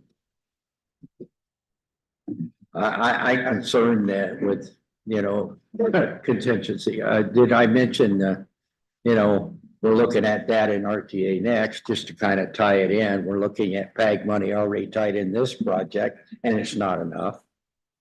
Where are we? I mean, there's people a lot smarter than me at this table. I'm kind of looking for an answer to you. I think Mayor Murphy's gonna give you the answer. No, I'm not. What did jump out at me on a couple of those projects, that it's been going on since 2007. That's almost as long as I've lived in Arizona. Can you touch on why you would start something? Because I see like an inflation factor, right? If you're in period 4 or the railroad or something, that's, obviously not the fault of a jurisdiction. But can you just explain like 2 of those projects that started in 2007? So there were a combination of projects that were identified that were going to be delivered in multiple phases. So maybe they were 6, 8, 10 miles long. That's not going to be delivered in one chunk. So it needed to be split up and tackled strategically to address some of the worst areas first, yet still provide connectivity. So some of those 2007 dates may have referred to those activities were fired up for the initial portion that was built. Now we're down to the final one. You heard me talk about Houghton, we're on segment 7. So we've had 6 previously constructed pieces that built up the whole corridor. Tangerine, Silver Bell, others kind of fall in line with that type of activity. So there may have been some activities that were started at that point in time. They may have been interruptions for whatever reasons, various things. If you have specifics, I can try my best. But as a generality, that would be some of the ones that were longer lead or longer activities. That's why. Thanks. Scott and then Mayor Honey. Thank you. Mr. Ellis, it was difficult when we, meaning the county team, were going through the packet to determine the total shortfall. But what you're saying is the total shortfall is 195 million. Right. Okay. So some follow-up questions. What's the total amount of RTA TPT revenue expected in fiscal year 2025 and fiscal year 2026? And of that amount, how much is programmed in the TIP and how much is obligated in intergovernmental agreements? Do you want to tackle that? I'd be happy to. So we did include the fiscal year 25 adopted budget in the packet. So hopefully that answers that question. I'd be happy to open it up and walk through that. But adopted budget matches what's in the TIP. So anything that was relying on using RTA, TPT dollars roll into the budget. The budget was roughly about $130 million. Out of that, I can open that page and give you the details if you like. But out of that, there's so many projects that are named. And it's mainly based on what is anticipated to be spent in fiscal year 25. What about 26? 26, we haven't prepared a 26 budget yet, but we will. But at the same time, it will match TIP. So whatever's in the TIP will follow that same, essentially as the foundation for the fiscal year 26. It'll have some of the same elements, transit, some of the other IGAs that have been agreements. I'm sorry, some of the IGAs that will come forward that we don't have currently. But within the budget, we had $185 million. That's the last part of your question. We had $185 million worth of previous IGA commitments. That's identified in the budget as well. So what you're saying is that the RTA TPT revenue for this fiscal year is in the TIP and the fiscal year 2026 estimates are also in there? So 2026, any projects that are going to be utilizing RTA dollars up to the ballot amount have been shown in the TIP. When we develop the fiscal year 26 budget, we'll use the TIP as the starting point and then identify, based on this discussion, what's ready to go. And we can add projects to the fiscal year 26 based on what's ready to go. And the expected, the question dealt with the expected revenue, It's roughly about the same. So it'll be about the same as 25 in the $130 million range. Okay. Yeah. We did things out of order today, and that's fine. But the revenue update that was in the regional council packet said that the HERF 12.6 exceeded projections. Correct. What is that amount, and is it available to be programmed? Yes. So again, I don't know if James is still here, if he has the exact amount, but that's reported to us by ADOT, and any revenues that become available that's not already programmed typically is programmed during the TIP cycle. So next year, as we develop the new TIP, then that additional fund would be available at that time. So what is that? Do you have the number by any chance? The additional HERF dollars? Well, I have a total number. We are at about 98 million. Several million of that is interest, but I don't have the exact number today. We can prepare that information for the next meeting, but that's almost the ongoing process. We get an update from ADOT on what is the revenue collected. And then when we go to the tip process, then we can say, all right, there's X amount that now can be made available as we develop the new tip. Since the next meeting is not till December, is there a way of getting that before then? Yeah, I mean, again, the total is 90, what?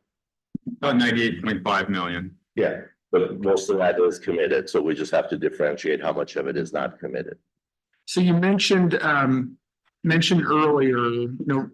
Mr. Ellis did, that this was based on the tip that was passed, the 25 to 29 tip, and the last estimates for RTA projects. When were those last updated? So the updated efforts, or the updated information I got and the efforts done were over this past summer. So that's what leads to this now new information across these 7 projects. So that's most recent as of just within the last 1 to 2 months. Okay, all right. Mr. Chair, thank you. The only other question that I had, and this was actually something that we prepared in July when we didn't have a quorum, but and I had shared this with you. This was a cost to complete document that the board got, our board, the RTA board got back in November of 2022. Our sense as a county team is that we found it really easy to follow, and would ask if, with all deference to the very extensive presentation that Mr. Ellis went through today, all we had coming into the meeting was what was in the packet. Yeah. But the cost to complete documents in this update that we got, as I said, back in November of 2022, we found this format to be a lot easier to follow, and would respectfully suggest that we use it in the future. Well, of course, be happy to. And as you recall, we've had multiple discussions during that time, and we felt the same way, that this was helpful at that time for that purpose. Combining the tip document within here made it a little bit more, I think you have multiple sources for that information. So the tip information still can be added into this to make sure it's all in one place. Yeah, I think, thank you for saying that. I think it's the format Yep. that we found most helpful, recognizing that there's been change since November of 2022 in terms of the content. It was the format that we found the most helpful. So I know that cost to complete is a standing agenda item. We've had that for a while. I'm glad that it's continually updated. I'm glad that we just heard that the estimates are current. You said, Mr. Ellis, within 1 to 2 months. Yes, correct. I think that kind of information as we go to this standing agenda item is going to be really helpful to make sure that all of us are as current as possible, especially given that at the last meeting, the September 5th meeting, Mayor Winfield, Mayor Romero, and myself all had cost to complete concerns that I think addressing them on an ongoing basis in this kind of very understandable format is going to be really helpful. Mr. Chair, thank you. You're welcome. Mayor Honey, then Mayor Romero. Well, I was just saying, addressing it, even on an ongoing basis, still doesn't solve the problem. We kind of know where we are. We're generating more money in tax revenue now than we thought we were. So we're actually above the curve. We're using some PAG money to assist in a lot of these projects. we're still at a point where do we fill the shortcomings? Do we push projects forward? Do we, attach PAG monies for the next 15 years? 20 years, whatever to get the projects done. Are you doing that in the form of a motion? No, but I'm being realistic. But we can identify these things. It's not going to change where we are. It's really not going to change where we are. How are we going to solve the problem? And like I said, there's smarter people than me that can come up with ideas, Are we pushing projects forward or are projects being eliminated, or what? I think we're talking around the issue. I mean, I understand the formatting and everything helps, but if we're talking around the issue and we don't have the money, we've got a couple of choices. I think from Mayor Romero, it said maybe we might have to push some of them forward. Well, then that affects other things, RTA next.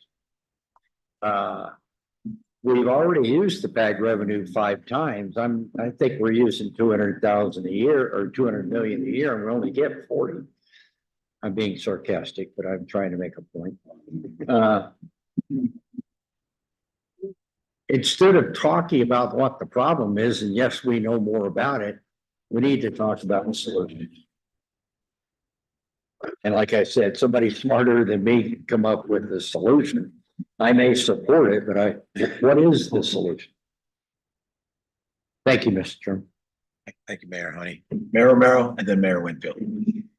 Yeah, thank you, Mr. Chair. I agree with Supervisor Scott regarding having a clear, well-defined spreadsheet that points out the funding needs, and this funding analysis spreadsheet that the last time it was presented to us was November of 2022.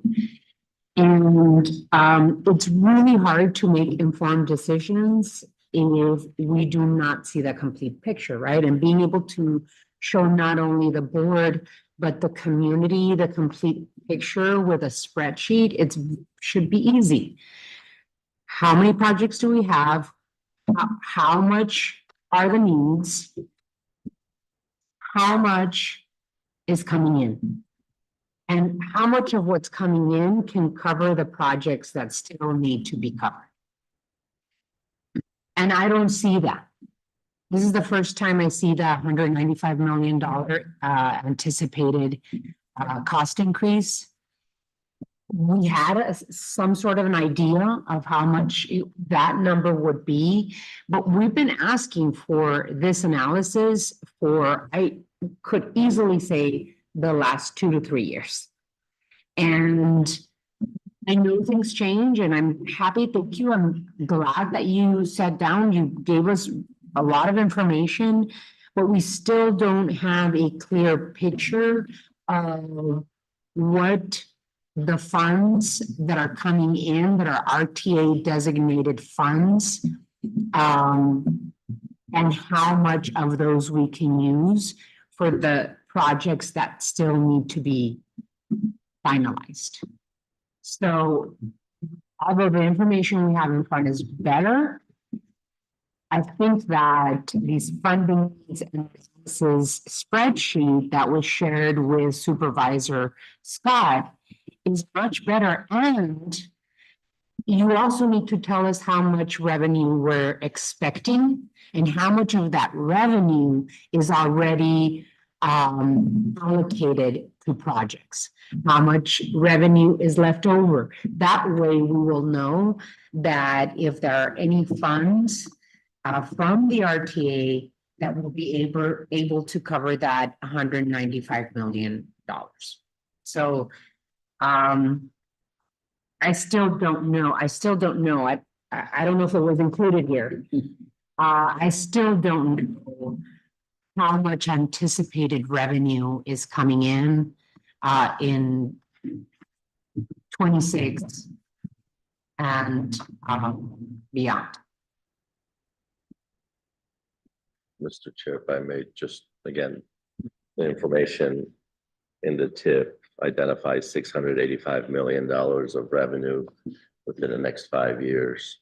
The 195 is the difference that's not identified, and that's the topic of the discussion, really. Absolutely. Mayor Winfield and Mayor Murphy. This isn't a silver bullet, Mr. Ellis, but when are there the opportunities in terms of value engineering, in terms of looking at these projects to try to, reduce, when does that come into play? Is it when a project's bid or when it's in design or all of those? All the above. So typically, the jurisdictions have been able to benefit from past efforts. So value engineering efforts that were done on, say, Grant Road phases 1. Then the design teams and the jurisdictions are able to say, let's take those and apply them as we need to, not only on 3, 4, 5, 6, but other similar projects as well. So the jurisdictions get that kind of built-in heads up of these things are going to generate savings for us, and they're able to incorporate it. A couple of jurisdictions are using alternate delivery methods, which allow for better contractor feedback input up front, so that it's designed to build those efficiencies already in. 22nd Bridge and Phase 2A on Tangerine are utilizing those as we speak. So I guess that's a common practice. We also still, as a common practice, we'll incorporate a value engineering workshop that we'll work with the jurisdictions on to host and review and evaluate with the contractor to say, what things do you see on top of what we've already built in? We've been learning on the fly. What do you think you have? What have you got access to that we wouldn't have been able to fold into? So it's throughout the entire life of the project would be how I'd answer that. When they've started construction? Right before they start construction. Right before. Yeah. Once they're in construction, then that opportunity is lost. I mean, you're looking at change orders or. Yeah, I think I wouldn't say lost as much as it kind of becomes more limited. By then, you really set your game plan going forward. You know what you're going to be working on. You've been able to determine those material choices that may be more advantageous. You've been able to already fold those aspects in. So there's, of these 17, there's 2 under construction. 4 under construction. 4 actively under construction. 4 actively under construction. Are there others that are ready to go to bid? So we've got 4 under construction of the 17, that leaves 13. Are there? So one on top of that, know if I can hit upon this. 4 actively in construction. The other one pending, we anticipate to start probably October would be my guess, maybe November on the outside. And then looking through the rest of the 12, we've got a couple that are going through the final stages of permit clearances. Trying to think of a couple of others. That's probably the ones that are furthest along with the 22nd Street Bridge. They've already hired the contractor due to the delivery methodology the city's picked, and we anticipate that one starting after the new year too. So they've been able to fold some of those principles, practices, and improvements already into the overall design. Without designing it and then correcting it, it's incorporating that from the get-go. I don't know if there's an opportunity in some of those others. Again, I realize that's not a silver bullet, but nevertheless, it may be an opportunity to have some savings in terms of just, and I don't know if scope has affected some of the cost of some of these projects, if there's been some scope creep. Well, my take on it and what I've learned from the jurisdictions, I don't believe any of them are suffering from the, scope creep, added extras or, well, we want extra. It'd be nice to. The jurisdictions, at least from what I've been able to see in the discussions I've had with them, they've been very good about sharing, look, this is what we need to provide. These are the needs that we're addressing. And we're not going to sacrifice performance. Nothing will be built that's going to compromise the overall efficiency, safety, and operations on that. But they're building those type of principles, practices, and reduction opportunities in from the get-go. Then among these 17, and I realize things are changing, but at least in the last materials that I was looking at, I called out or called through, and it looked like there were 5 projects where no design work had started. There was 0 design work. Let me see. I'm going to go back to. No, it's not in here. So I guess the purpose of that discussion is if we talk about, so we have 4 projects that are already part of RTA Next, right? That were part of RTA 1. If we have projects where the design hasn't started, mean, to me, that would seem like a natural place to go to say, are these projects that can be added to RTA next and let the public, let that be part of the discussion. Do you want these projects to go forward? And, explain that the funding challenges or just the revenue challenges that resulted from Great Recession and so. So to answer your question specifically, if you look at that middle section for the compliance required 7, those are the ones that haven't. 3 of them, the Harrison Road Bridge, Valencia Central from I-19 to Alveron, the Barraza Aviation. You just approved the IGAs for 2 of those. Barraza Aviation is a program funding available to ADOT. So to your point, all the rest of them are in various stages of design. Some of them have started within the last few months, so they're early. But activities are fully underway with those. But contracts have been let. Contracts have been signed, yes, that's right. And for clarification, only contracts have been signed for the design work. It depends on, let me try to I don't think think. any of them are design built. But 5 out of those 7 are early stages. of design. Yes. So to Mayor Winfield's point, those would be the ones that if we were going to consider moving would probably be the ones to focus on. Obviously, we're not going to move anything that's already partially built. We're not going to move many things else. So I just want to make sure that they're in design, but the contracts have not been let for the build. No, now I understand your question, and that's correct. They are in the design phase, IGA'd only, and design activities under contract only. Thank you. So the 4 projects that we've identified, just our last, that are in RTA next, are they, there's no design work, there's no IGAs, they're just identified projects. They had been started to some degree. I think 3 out of the 4 had some initial activities done on them over the course of probably the last 15 years and had been IGA, but then they've been tabled for various reasons, complications, difficulties, and that's why they were identified as candidates that could be moved into the deferred list. The 4th one's not had any activity. Okay, Mayor Murphy, Supervisor Scott, Mayor Romero. Thanks. No, I just want to go back to the tip because, at least from my memory, when we go through the tip process, cost to complete, I mean, you only know what you know each year, that you update it. But, a lot of the things, the shortfall, I know it's grown a little bit, but that does get identified every tip that comes before us, does it not?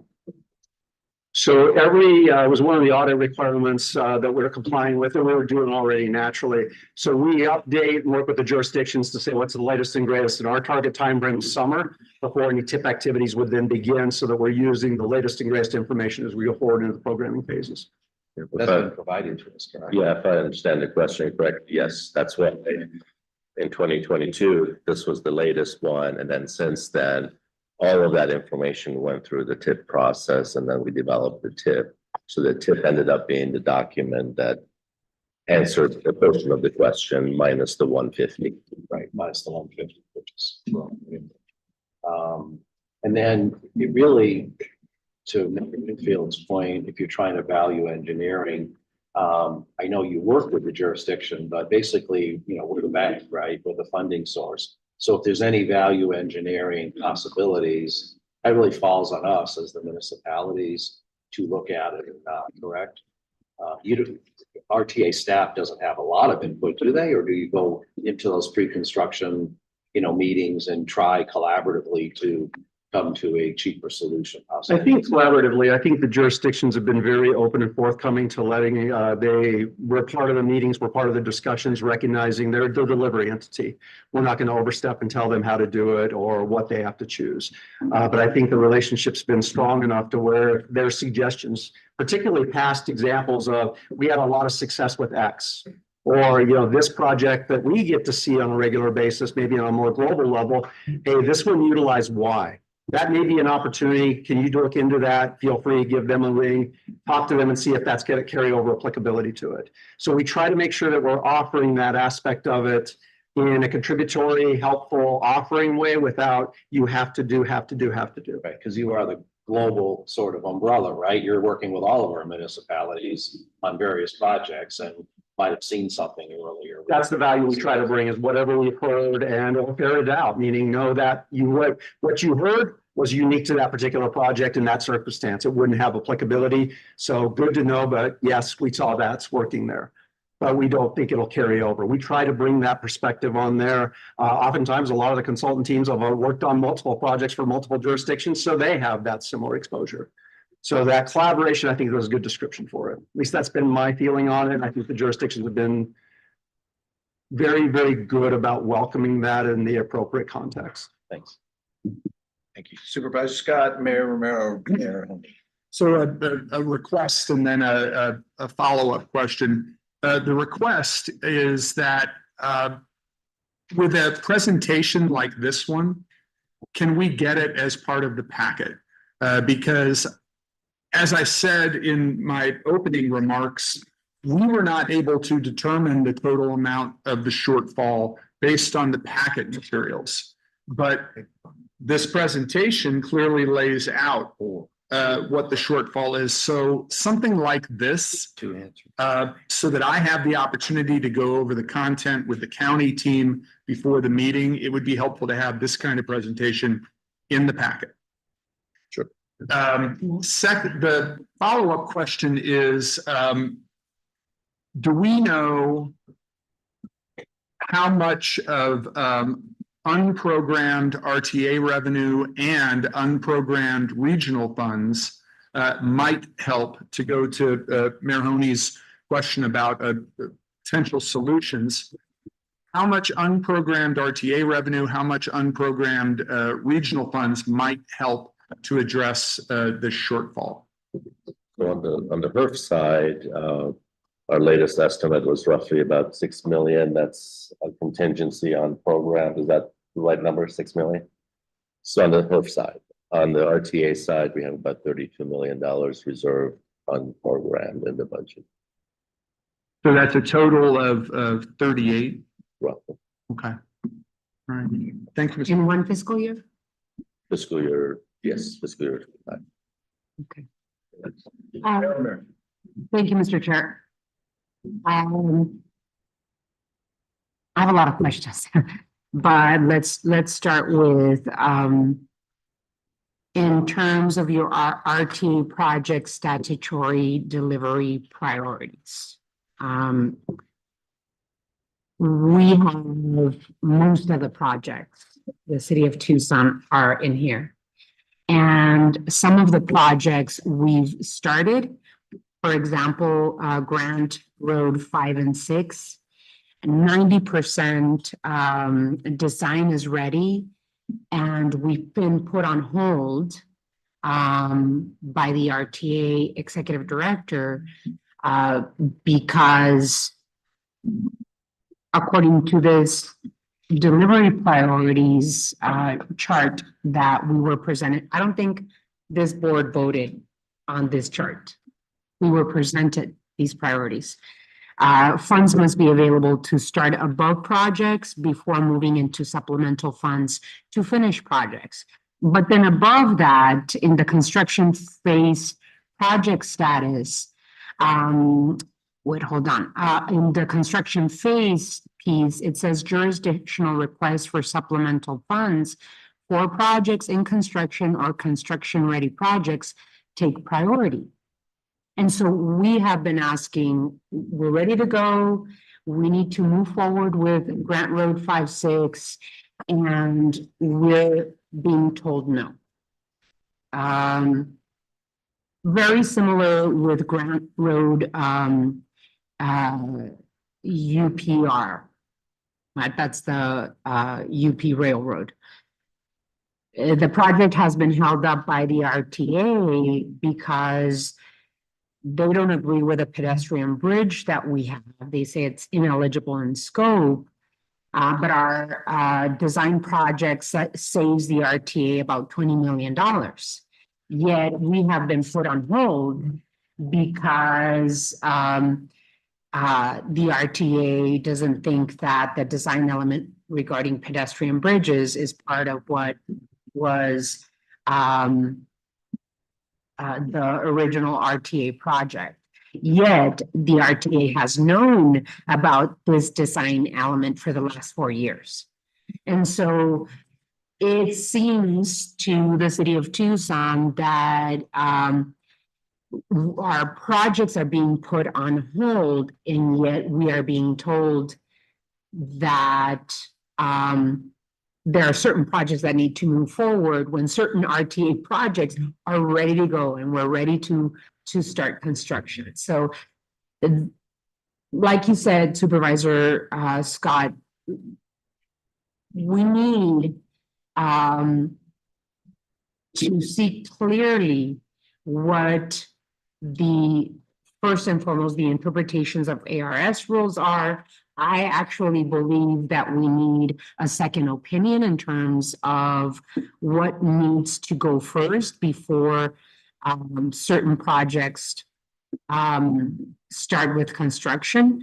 And we have a lot of questions about the possibility of the city of Tucson moving forward projects that are pretty much ready to go, but are not part of the TIP. All in all, we go back to what Mayor Boney said. We need to know and we need a plan, and I think the executive director should lead us here.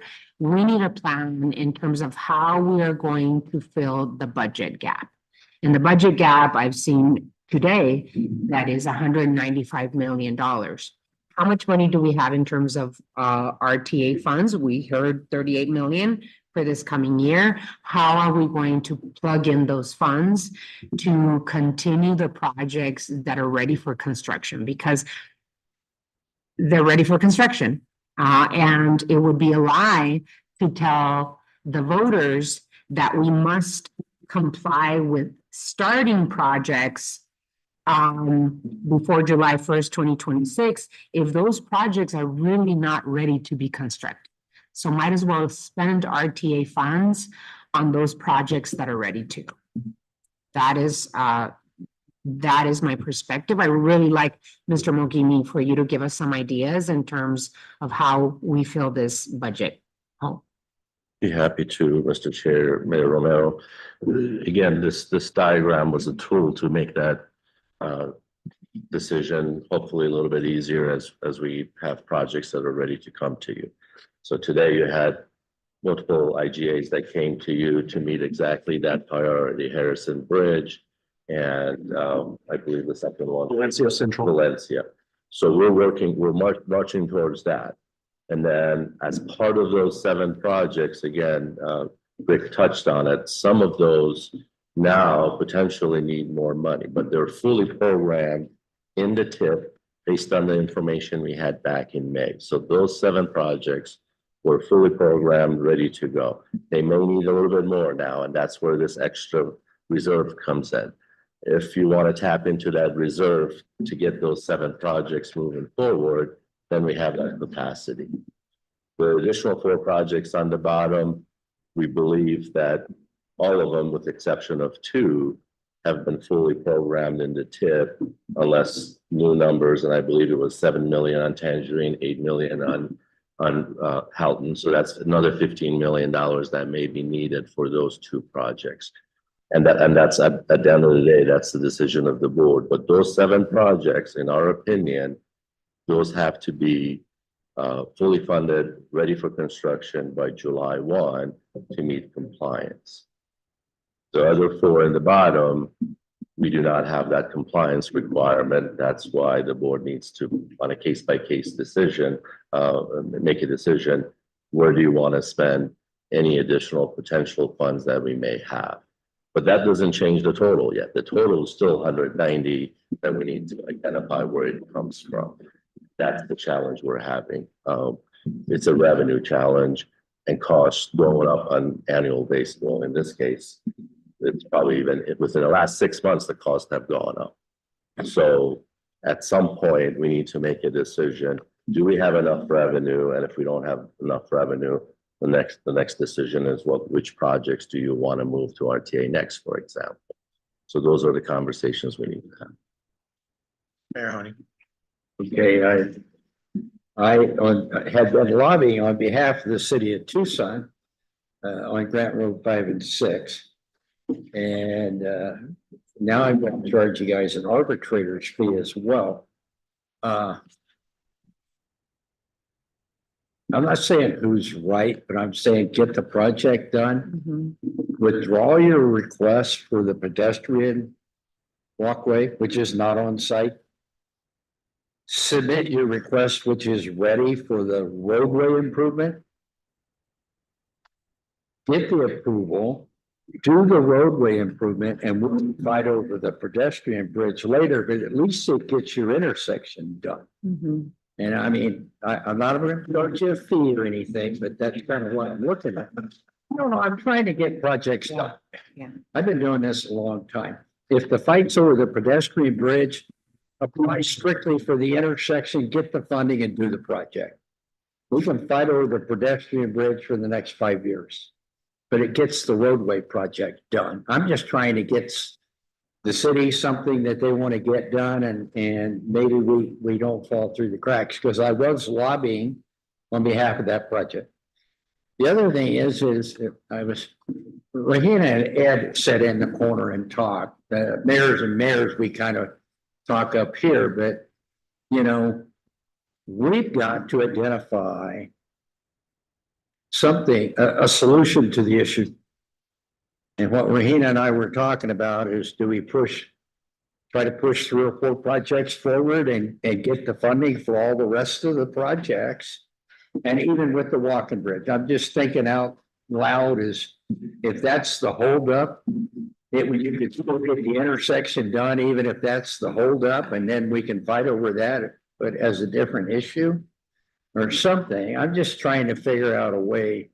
I'm usually the guy that's pretty hardcore, but I want to see some of these things work, and I'm trying to come up with solutions that will work.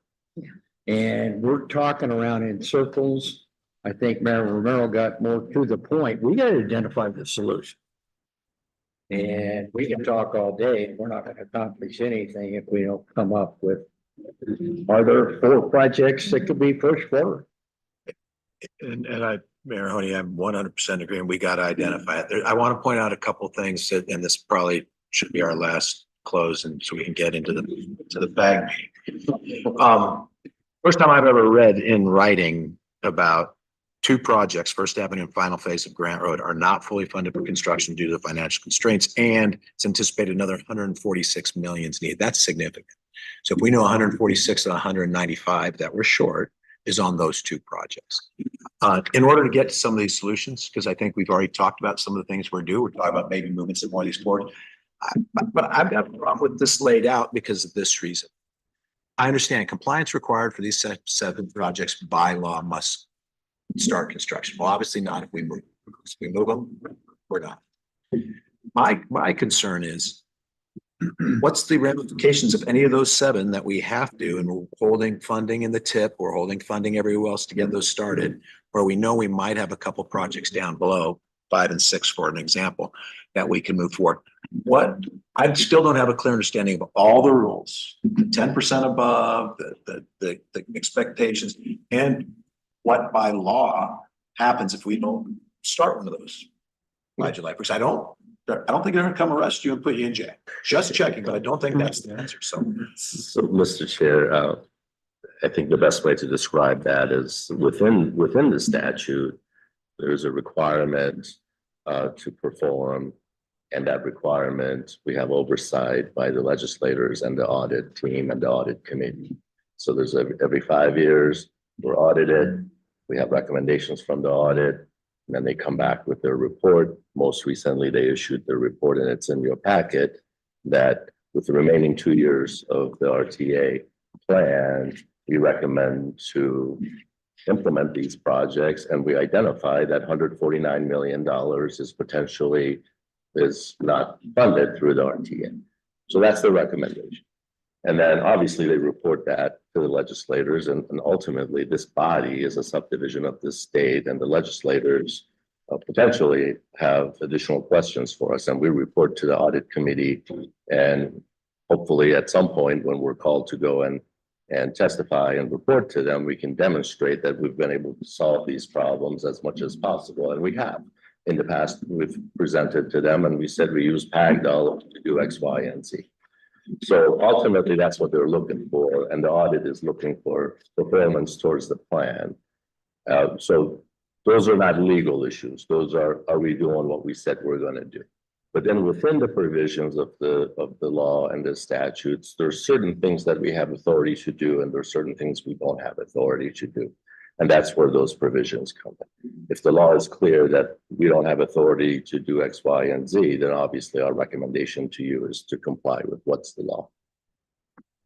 So my concern is exactly what Tony says. I think what it's at the core of Romero's concerns. We've got money out there. We've got 7 projects that haven't started, but we're worried about making sure we start some of them.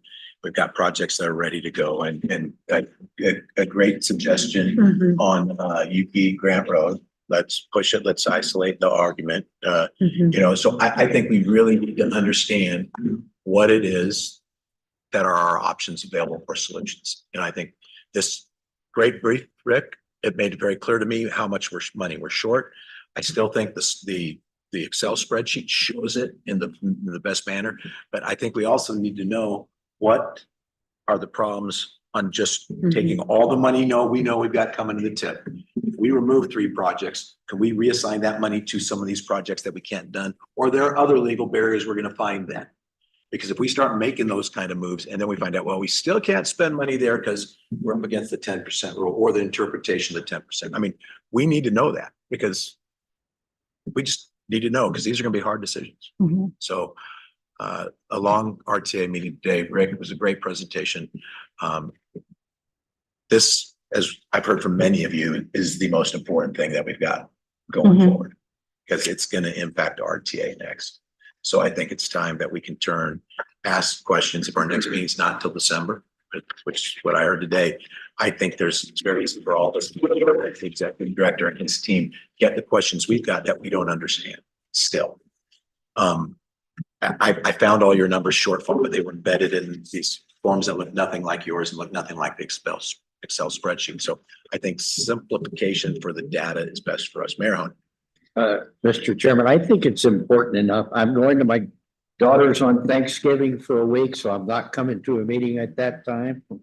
And on November 6th, I'll either be drinking a shot and celebration or trying to get drunk because I don't want to know. But I'm willing to meet in. I think it's important enough to do it. Appreciate that. And it's somewhere between November 6th and I'll probably gotta leave about the 20th or something to go to my daughter's, and I'm not coming to the meeting. I'm going to my daughter's house. But this is really important. I think we've made some progress. Do we have an answer? But at least we're kind of wiggling around to where we might. You know, if you think we can accomplish, I would say do one. Can I get a sense from the rest of the board? Is everybody else willing to try to meet before December? I can't, other than I have a wedding I'm going to in November and then Thanksgiving. So if it works for me, absolutely. I would probably ask the director then to start looking the last week in October through Thanksgiving to see when we can and see if we've got a date that works for all of us. I'm not coming November 7th because I don't know what I'll be. I thought you were worried about your election. No, my election's done, but in reality, I mean, I'm going Thanksgiving, Mayor Murphy's going Thanksgiving out of town or whatever. I'm going, but you know, if we can meet between the 7th and the 18th or 20th or something like that, I'm good. I think it's important enough to do that. And I don't like a lot of meetings, especially the last 5 hours. But, you know, is it important enough that maybe we don't want to wait then? So in that case, I'd like to direct the executive director and staff to start coordinating and try to find a meeting between the last week of October and before the Thanksgiving holidays. And see what can work and put out options so that we can take and try to get a schedule. Because I'm good. Reading on the 30th. based on that, I just want to thank all of you. I've always joke and kind of make fun of the fact that I'm the only non-elected official on this point. So you all do an incredible job represent your communities and what you believe is right for the region as well as your communities. And so thank you all for having the tough conversations when it's time to have them. And we've got more in front of us. So at this point, I'm going to adjourn the RTA board. Thank you, Mr. Chair. All right. Wow. Before 18. This is when you normally finish the RTA. Yeah, that's why I said, why do you do the RTA first? Everybody's asleep by then. Well, who's ready for the fastest PAG regional? I make a motion to approve everything.